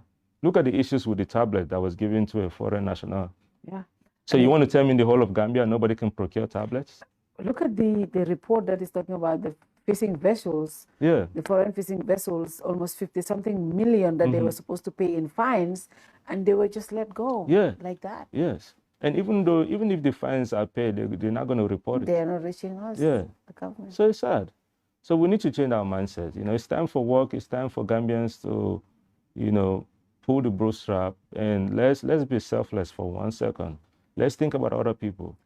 For me personally, right? For instance, if I need healthcare, for me, I'm privileged. Yeah. You know, I served in the Army. When I go to the US, I go to the veteran hospital, $0. Yeah. I don't pay anything. Yeah. But if you look at the community that I lived in, basic healthcare, they can't afford it. Yeah. They either have to go to Senegal. And then going to Senegal is not easy. Yeah. You could barely afford treatment here, but by the time you go to Senegal, you pay for transportation, hotels. Yeah. You know, they're calling their family members. You know, we cannot continue like this. It's expensive. It's expensive. So even the people that are, even the working class, if they get sick, they cannot afford healthcare because you're going to go bankrupt. By the time you pay for healthcare, all your savings are gone. Yeah. Even the working class will struggle for basic healthcare here. Yeah. It's expensive. We need to think about other people. We need to think about that. Yeah. Now, the big question, Saikou, is you said you're an entrepreneur, you're a businessman. Yeah. Our current president is a businessman. And a lot of us are not, a lot of the Gambian people are not pleased with the direction of that.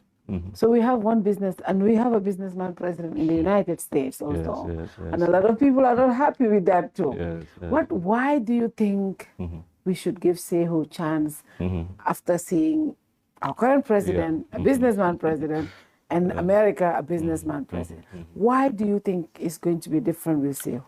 Yeah, it is going to be different because, you know, me relocating to Gambia, I did it on my own, you know, establishing Mirror as a business.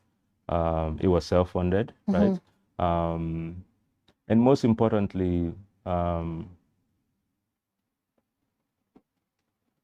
me, I understand, you know, especially with the history of businessmen, but for me, I think it's a duty to serve your country. It's a duty. It's a duty. And if you look at Golden Era and our policy, we're talking about governance that serves the people, right? So okay, let me give myself as an example. I've been in the Gambia for 5 years, right? If I was an opportunist, I could easily set up an entity here in the Gambia, work with the government, and join the system just like everybody else. I could have done that. And that's what's going to be my next question. No, I could have done that. And that's what's going to be my next question. Because when I was here, you know, I've been in the private sector. I've had my own businesses without any government affiliation. Yeah. You know, I have friends, you know, I know how to, I've created entity in America. Yeah. You know, I've done state level contracts with Louisiana.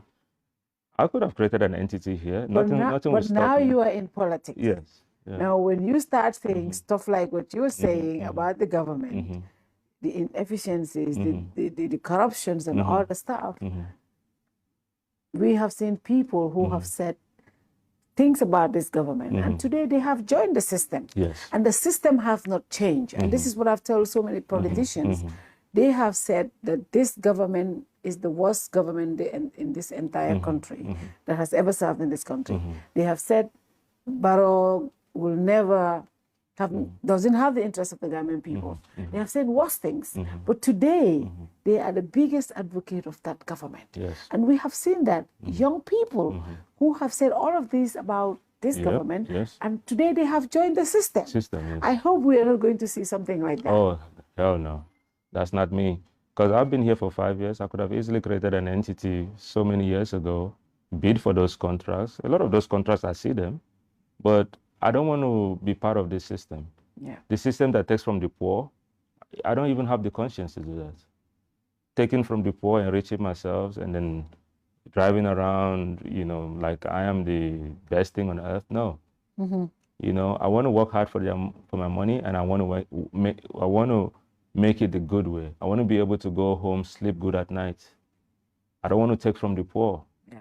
A lot of these projects that's supposed to benefit the poor is going into one person's pocket. Okay. How do you sleep at night knowing somebody doesn't have food? Somebody just died from child delivery.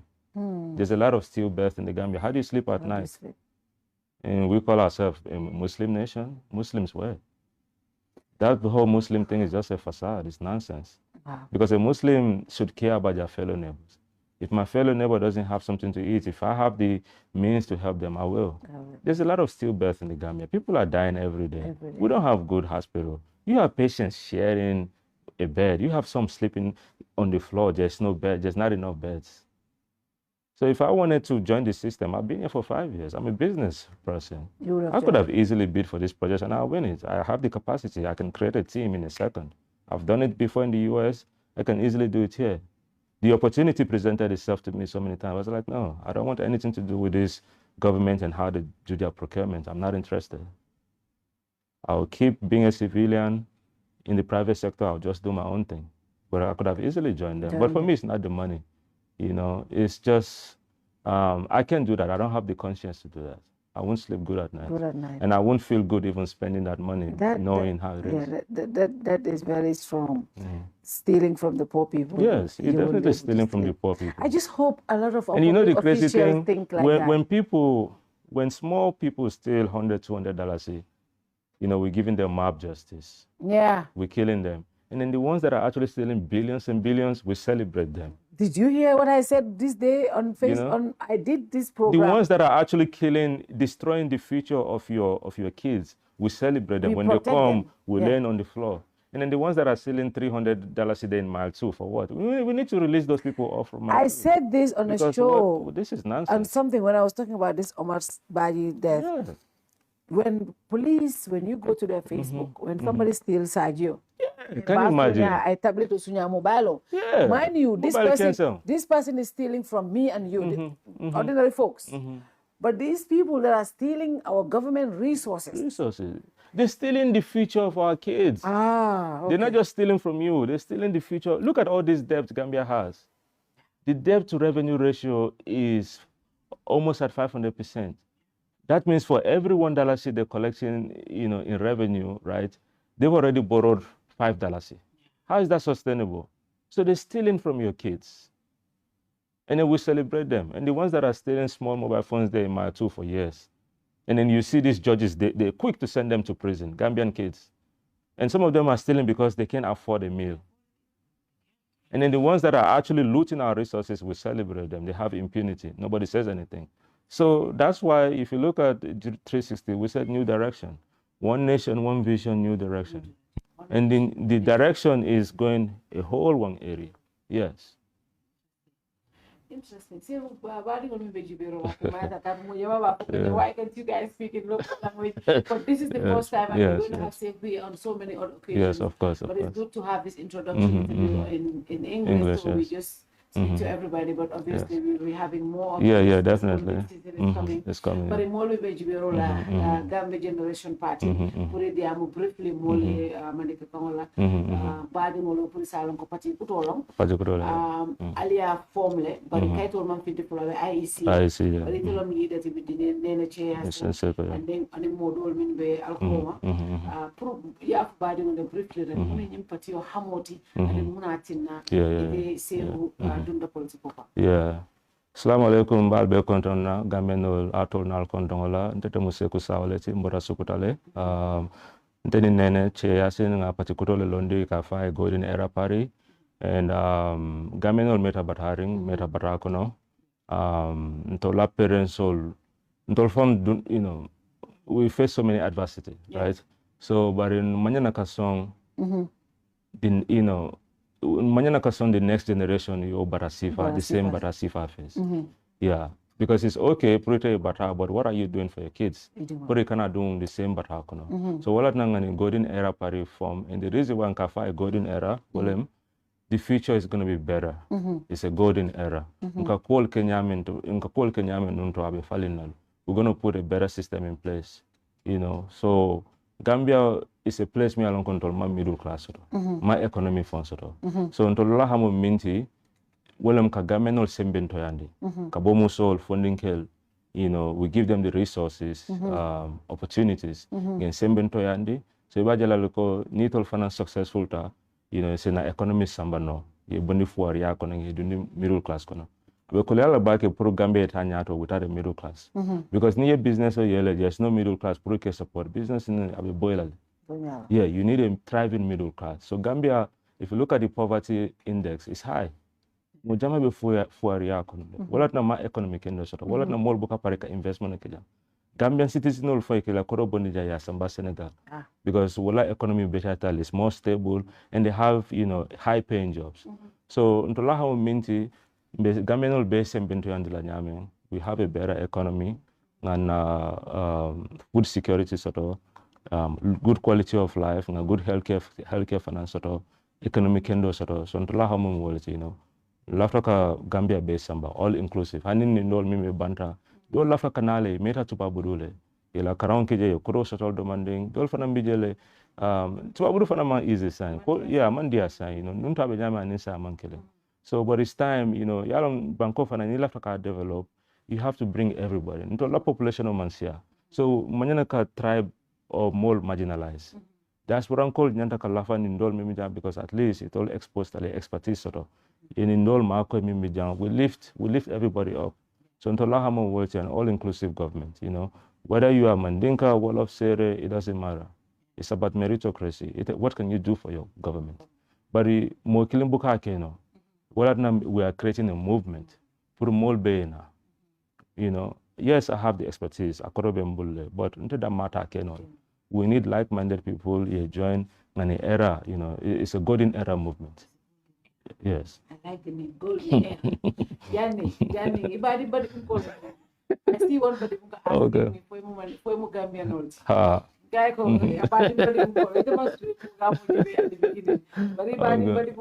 Yes. Actually, Fatiba said, yes, he's my cousin. Fatiba, not cousin. Wow, I see Fatiba and Pasao. Everybody's when I saw those Fatibunga sharing bias, that's when I said, no doubt. Yeah, Pasao, that's my mom. Pasao, that's your mom? Yeah, I saw my son. I'm so happy. I'm so proud of him. I'm like, okay, let's see Fatibunga sharing. That's when I knew Fatibunga. But you mean, yeah, but the people of the Masayam in the Fatibunga all the way to the president. Yeah, no. When you're not I know, right? But yeah, well, I'm so happy to have you on the show. You know, I get excited when I see young people in politics. I get excited when I see women in politics because, you know, and the elderly people, they showed us the way. And they will continue to guide us. Yeah, they will continue. But they have worked so hard all these years. A lot of young people who are educated, they never join politics. Yes. And they should come and help. And I think that is very important. Are you open to coalition? Because a lot of people say this government is doing so much that people don't like. There's so the truth is there's so much corruption, there's so much mismanagement, and they said people want change. That's what a lot of people are saying.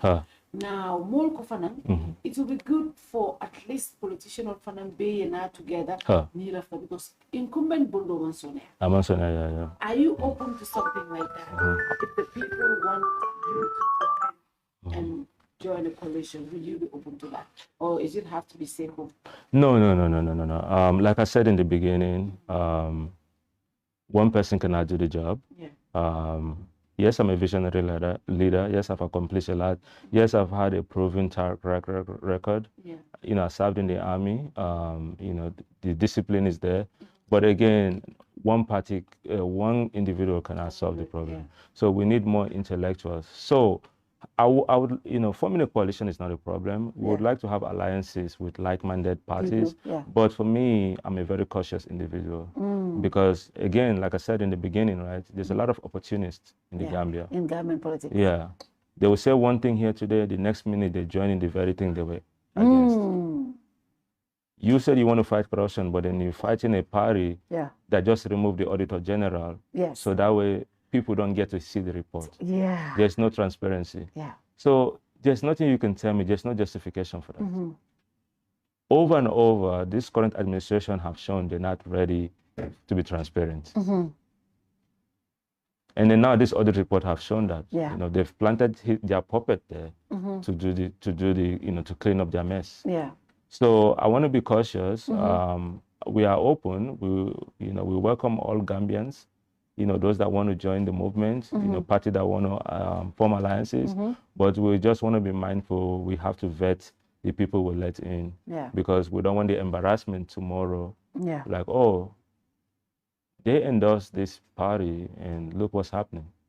I wouldn't want to tarnish, the image of Golden Era, because we are laser focused for change, and we want a transparent change, a government that serves its people.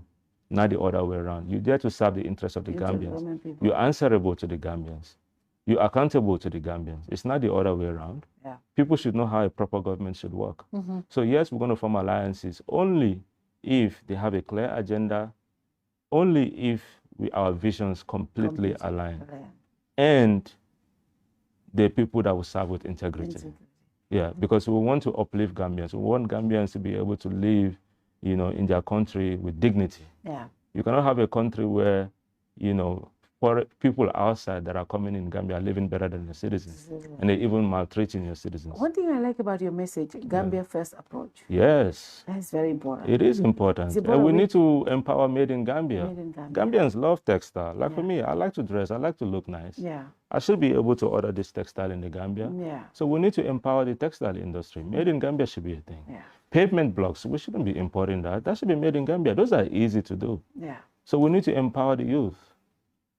We need to make sure Made in Gambia is a thing. We're blessed with so much fish. We should be making sardines and all these byproducts from fish here. We have a lot of species of fish Gambians don't even know. Those are big commodity items for restaurant businesses overseas. We're already blessed with a flat land. We have River Gambia. Why don't we have commercial trade routes? Why is Gambia not the #1 logistics hub in Africa? And we can, and that's easily a $10 billion industry within 5 years if we put the right structures in place. We need to make sure we have a good road network, because once you have a good road network, our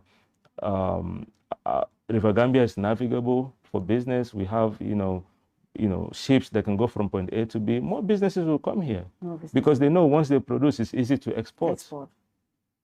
So Gambia should look into logistics, supply chain, value chain as well, adding value and then exporting it.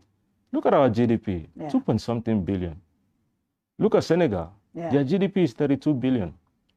And then in this year alone, they're projecting their GDP to grow by 10%, which is about 3 billion. That's more than our whole GDP as a nation. So we need to be a nation that is productive. And we can only be productive by, we have able bodies. Japan is having a crisis right now. What is our problem? Where is the problem? Is it leadership? It's leadership. What is our problem? It's two things, leadership and mindset. Leadership, number one, poor management, no vision. They don't even know how to. We have the NDP, that is the National Development Plan, that this government have. That's their blueprint.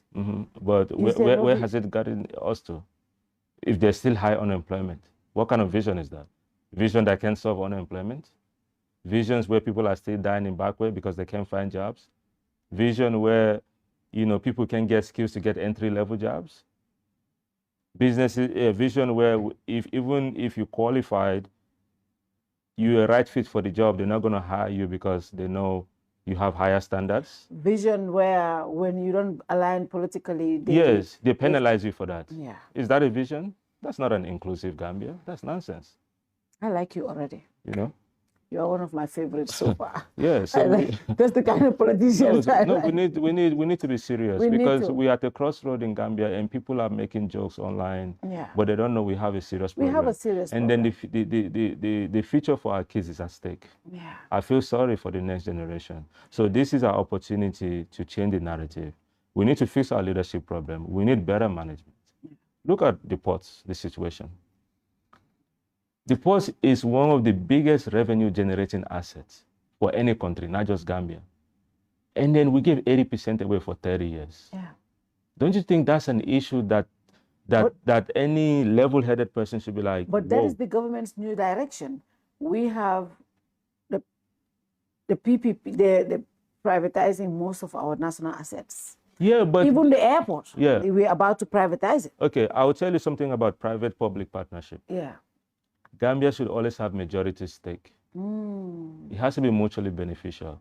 You cannot give away 80% of your... You basically sold your ports for 30 years. That's not an equitable relationship because we're not going to get anything from it. And the port is a very critical infrastructure. We shouldn't allow foreign entity to have a majority stake there. We should know everything coming in and out of our country. Yeah. So yes, it's good to do public-private partnership, but for even GEP, we did talk about public-private partnership in our agenda for economic diversification and expansion. Yeah. But it's not. It's to empower Gambians. If you know what I'm saying. Yeah. If we're going to do any public-private partnership, it's to empower Gambians, where we're providing the amenities and everything, and then we empowering Gambians to create industries, and then the government can get 20%. And then those Gambians that we're empowering, they're getting 80%. And then that 20% we're getting, we're putting that into a sovereign wealth fund. So if there's an emergency, we need to fix roads or something, or a big project needs to happen, we already have the funds. We don't have to keep going to World Bank to keep getting in debt that we cannot pay. So as a nation, we need to look out for the other generation. Any surplus will go into that sovereign wealth fund. When we have mega projects, like look at River Gambia, we shouldn't have water issues in the Gambia. We should be able to create canals, irrigation system, direct from the River Gambia to farms. So if we have a sovereign wealth fund, we don't have to go overseas, World Bank, and keep collecting loans that we cannot afford. We can easily get those from the sovereign wealth fund. And then if there's any excess, we have our vulnerable people here. We can build a good healthcare system for them, where the old and elderly can go and live with dignity.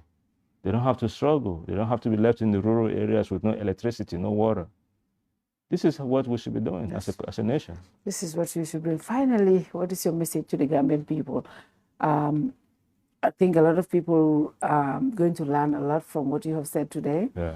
And I think there will be much more interviews that we will do. I want to invite Nene to the Grand Bantaba next week if she's available. Yeah, we'll communicate with your team. Problem. I think that'll be interesting. Yes. Just to have her on that show and also talk about your vision. Yes. If she's available, we'll pursue that with your communication team. But the Gambian people, what is your message to them? Sure. We're a new party. We want Gambians to give us a chance. Yeah. Ultimately, Gambians have the free will to make whatever decision. All we can do as a party is appeal to Gambians. We're a new party, yes, give us a chance. We've created a platform where they can learn more about us, goldeneraparty.com. Give us a chance. We are ready to work with Gambians. Like I said, the Golden 9 agenda, we didn't just sit in our offices under the AC creating those policies. We invested in surveys. Yeah. Even as we speak to you today, we've had thousands of people wanting to volunteer. We have a form on our website. And then some of the questions we're asking them is, what matters to you the most? We just don't want people to just volunteer. How can we address your need as a volunteer? And most people are saying quality of life, cost of living. They want to be able to live here in dignity. They want to be able to get good wage and live with pride. So we obviously know cost of living is big on the agenda for Gambians because Gambians can afford it. It's hand to mouth. So what we're saying is we're ready to work with Gambians. And then as a party, you can't create policies and leave the people, your targeted audience behind, right? So it's very important we have a collaboration model with the citizens where we're hearing from them and then we're curating policies that addresses their need head on.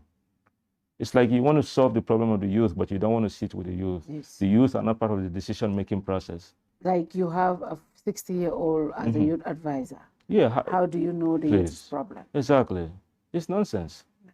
Yeah, we need young leaders. And you have to, when you're addressing the youth, get the jobless, get the entrepreneurs that are youth.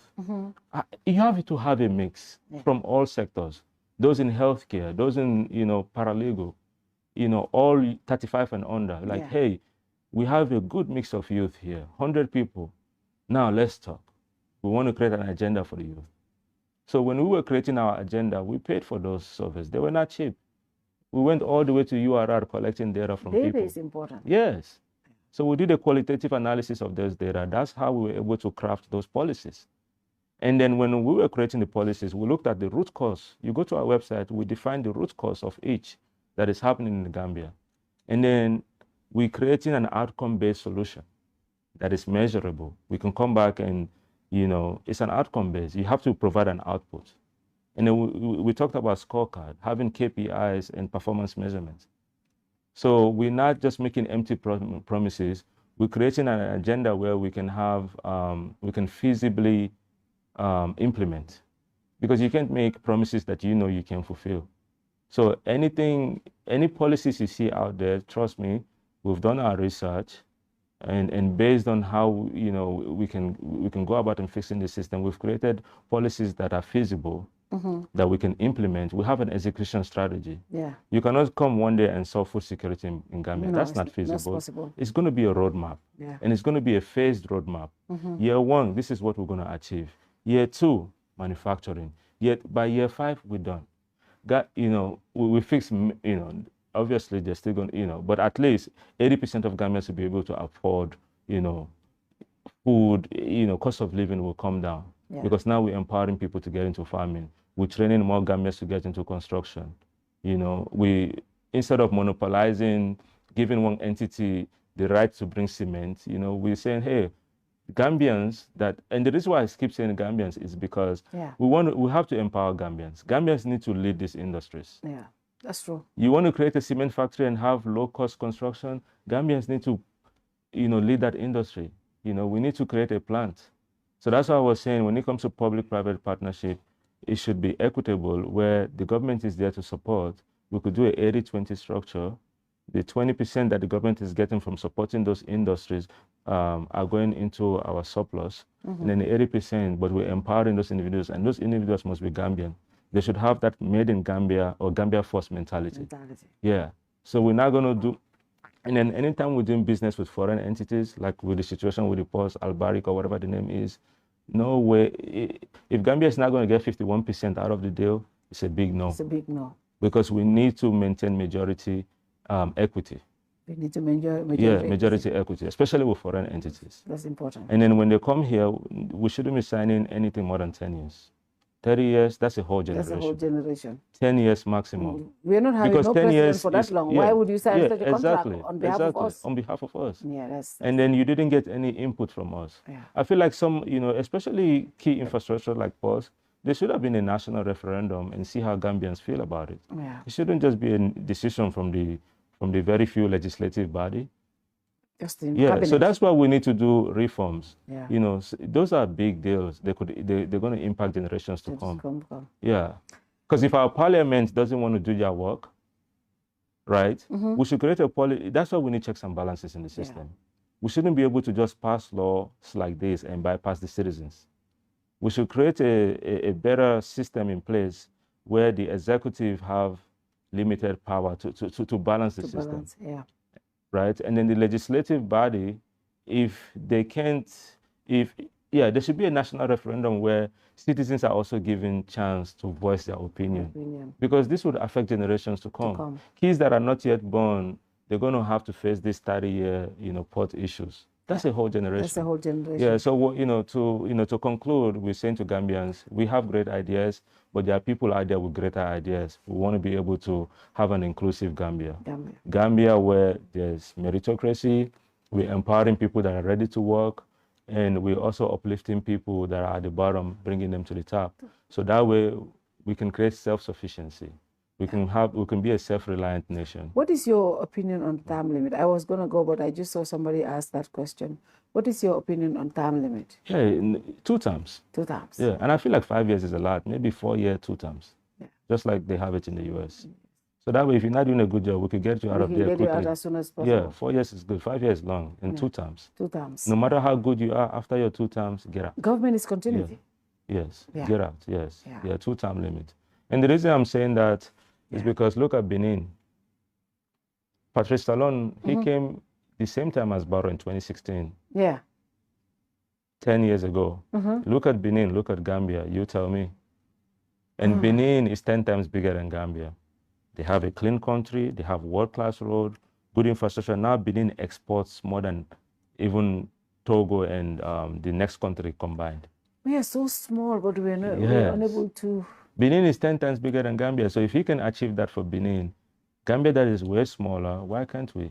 Yes, we're a small population of 3 million, but with intentional leadership that's ready to build on infrastructure, we can do so much. The word is intentional leadership. Yes. Intentional leadership. You want to build road, make it world class. You want to build stadium, make it world class. So that way we don't have to spending money on maintenance. You do a rubbish job, next year is broken, we end up spending. In business, there's something called total cost of ownership. Buy a new car and be done. You don't have to worry about it for 5, 10 years. But if you buy an old refurbished car, it keeps breaking down, you end up spending way more money in the long term. Please tell that to my father. You end up spending He way never more wants money. to buy anything Because now new. you're thinking, oh, let me do a small project, but you end up spending more. Yeah, it's called total cost of ownership. Yeah. And that's what's happening here. Fix the stadium once and for all. Make it a world-class stadium. Look at the airport. Just build a new airport. We could rehabilitate that to a bus station, because it's not in an airport. It's a national disgrace to even call it an airport. And you need an airport? Yes. Look at Senegal. They just built another airport, even better than the one, the Blaise Diagne airport. They're coming up with a new city, Diamniadio. Yeah. That's going to be bigger and better than Dakar, with better road network. They're thinking ahead of the future for the next generation. Go to Banjul. Sewage problem, old infrastructure, dilapidated buildings. The list goes on and on. So all I'm saying is, Gambians, we're a new party, give us a chance. We're ready to fix the issues of the country. We're ready to serve you Gambians, and we want to do things differently. That's why we're saying one nation, one vision, new direction. One nation means everybody's invited, everybody's inclusive. I don't know all the answers, but we can work with like-minded visionaries to fix the country. One vision, our vision is growth, productivity, good economy, solving the cost of living, food security. We're not just talking about, we already have policies in place to be able to implement those, having mechanism frameworks, and then holding people accountable to each project. And then we want to also fight corruption, because that's a key issue here in the Gambia. We need independent body that is non-partisan, just there to do the work. And then new direction, the old way of doing things just needs to go. Clearly, for 60 years, it hasn't worked. So let's welcome new ideas. Let's listen to the younger generations too. They're better in technology. Let's embrace technology. Gambia should be a world-class country. We're so small, we're already blessed.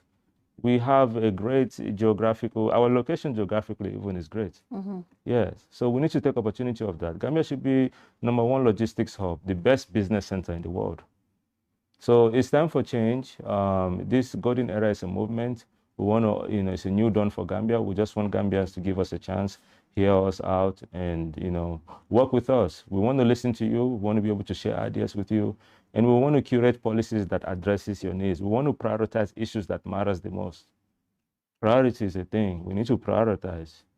If people are dying of hunger, healthcare, that should be the first thing on our list for the first 100 days. So it's time. We're just appealing to Gambians to give us a chance, hear us out. We're different from all these other parties. And anybody that is joining the Golden Era Party, I've said it before in different groups, and I'm saying it again, please, if you know you can't educate the people in your group or in your movement, quit. Because we're not going to entertain illiteracy anymore. We want people to uplift, to educate other people. We want literacy, you don't even have to be a university student, right? You don't even have to be super educated, but people with common sense approach. Yeah. people with logical reasoning, people that are rational. Because if you look at the political landscape in Gambia, it's too much attacks, personal attacks, but they're not focusing on the key issue. If you're there attacking each other, how are you going to solve the problem? How are you a serious politician if your argument is based on personal attacks? No, it's about policies. You can challenge the status quo. Yeah. If you have a better way of doing it, tell them. That's challenging the status quo. Yeah. Let's eliminate waste and provide more efficiency. So that's what the party is about. And I encourage every people, because ignorance is not an excuse. No. Even if you're not educated, you haven't been to school, there's so much information out there on Google. Yeah. It's a simple search. Educate yourself. YouTube is a whole university. It is. If you don't know, ask. Yeah. Or take your phone. Every Gambian has a phone. Research. Yeah. But ignorance should not be an excuse. We need enlightened minds. Yeah. People that are ready for change. Mentality. No Gambian should be like, oh, this is not possible here. What are you talking about? It's possible. And nothing is impossible. You have a dream, yes, you can attain it. And what is the website if anybody wants to check out your website? Yeah, it's www.goldeneraparty.com. And then people can volunteer. We have a team that respond within 24 hours, and like I said, because there's going to be a lot of people coming to the movement trying to cause trouble. It's okay to support the Golden Era Party, but don't attack any other people. Because one thing I'm going to be quick to do is dissociate and denounce any wing of the movement that is attacking other parties. That's important. Yes, you should focus on the agenda. If you're not there to teach, educate people within your group, please, we're going to distance ourselves from you. Because now you're doing a disservice to us. It's time for Gambians to focus on seriousness, talk about agendas, how we can fix the country together. That's the only way we can get out of this mess. Thank you, Saikou. I have nothing to say, but that's a very interesting and enlightening conversation. And I see that a lot of my viewers, the comment section, are very interested in the conversation. I think this should be the new direction of Gambia. We are in a very, very critical situation. The Gambian people want direction. We want leadership. We want people who will tell us their vision, why we should choose them over the other person. Yes, exactly. And that is very important. And I think that should be the new way of doing politics. Yes, it is. And thank you so much for coming here. Like I said, I want Nene next week on the Grand Bantaba. I'll tell Nene and her team. I'm already getting you a guest, Nene.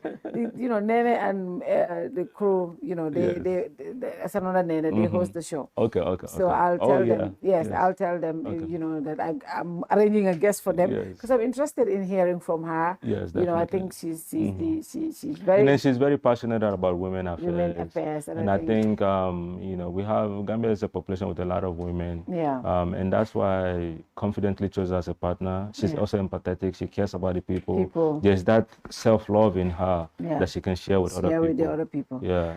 Thank you so much, Saikou. We are pleased to have you here on the show, and thank you. And also thank you for bringing Miro to Gambia. That is where I get my relaxation. If you have not visited Miro, try them. This is not an advertisement, but I'm just telling you a personal experience. Good service, and honestly, everything, cosmetics, everything, male, female, everything. Service. We want to bring more things to the Gambia. It's just also it will cost 3 times the investment just to set up. Because we don't have the infrastructure. Energy is very expensive here. Yeah, it is. So there are great ideas. I can easily find even partners to come with me because they know I'm on the ground. I'm already established. Yeah. But when you look at the benefits, because every business you have to look at, your returns. It's not feasible at this time, unfortunately. Yeah, because if you want a good manufacturing, you spend so much on energy to put that infrastructure. And then we need good internet, So these are all infrastructure deficiency that needs to be resolved. To be able to have a lot of investment in this country. Yeah. That is true. So there are some things I'm like, because, even from experience, Mirod, spend $10 million in training since we opened. Wow, that's a lot. Just to make sure we have the right people. People can get value for their money. So that's a lot of investment. Yes, exactly. Yeah. Thank you very much, Saikou. And to you watching, thank you so much, guys. Good night to you all. See you next week. Good night. Bye-bye. Thank you.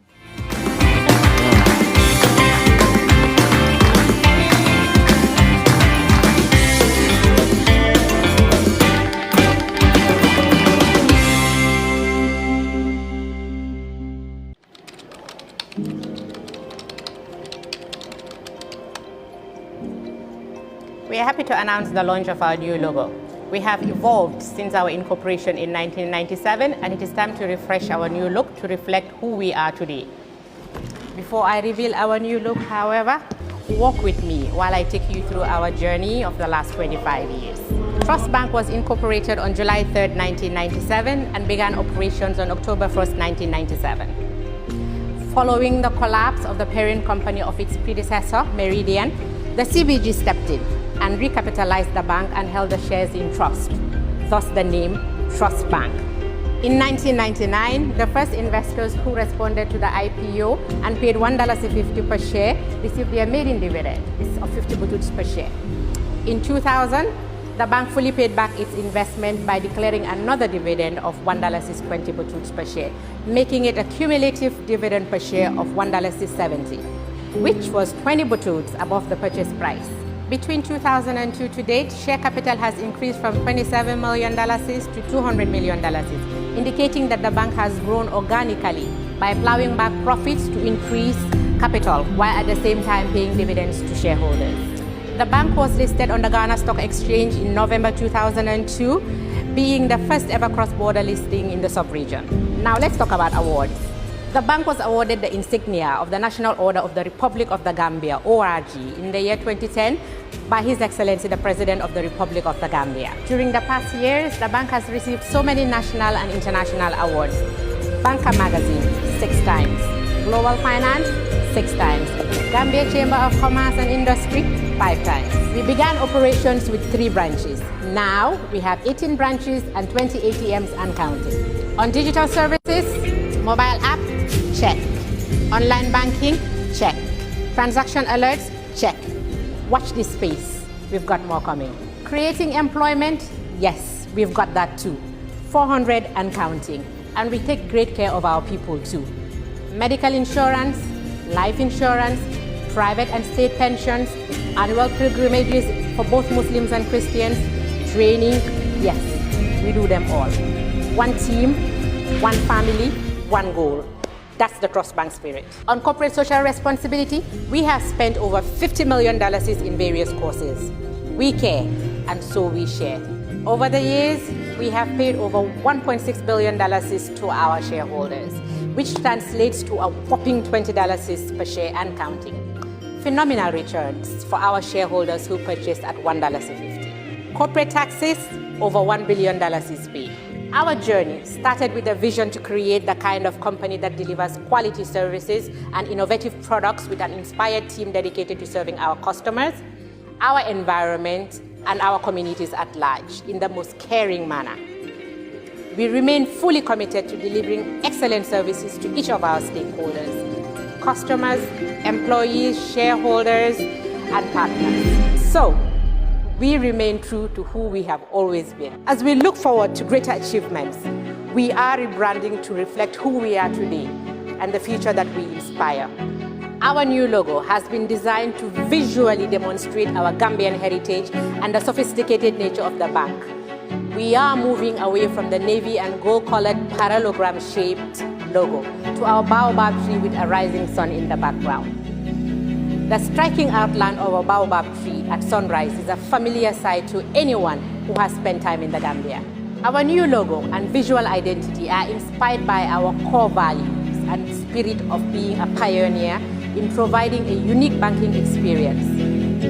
It is a completely new look that better matches the transformation we have made as a company. But we remain your Trust Bank.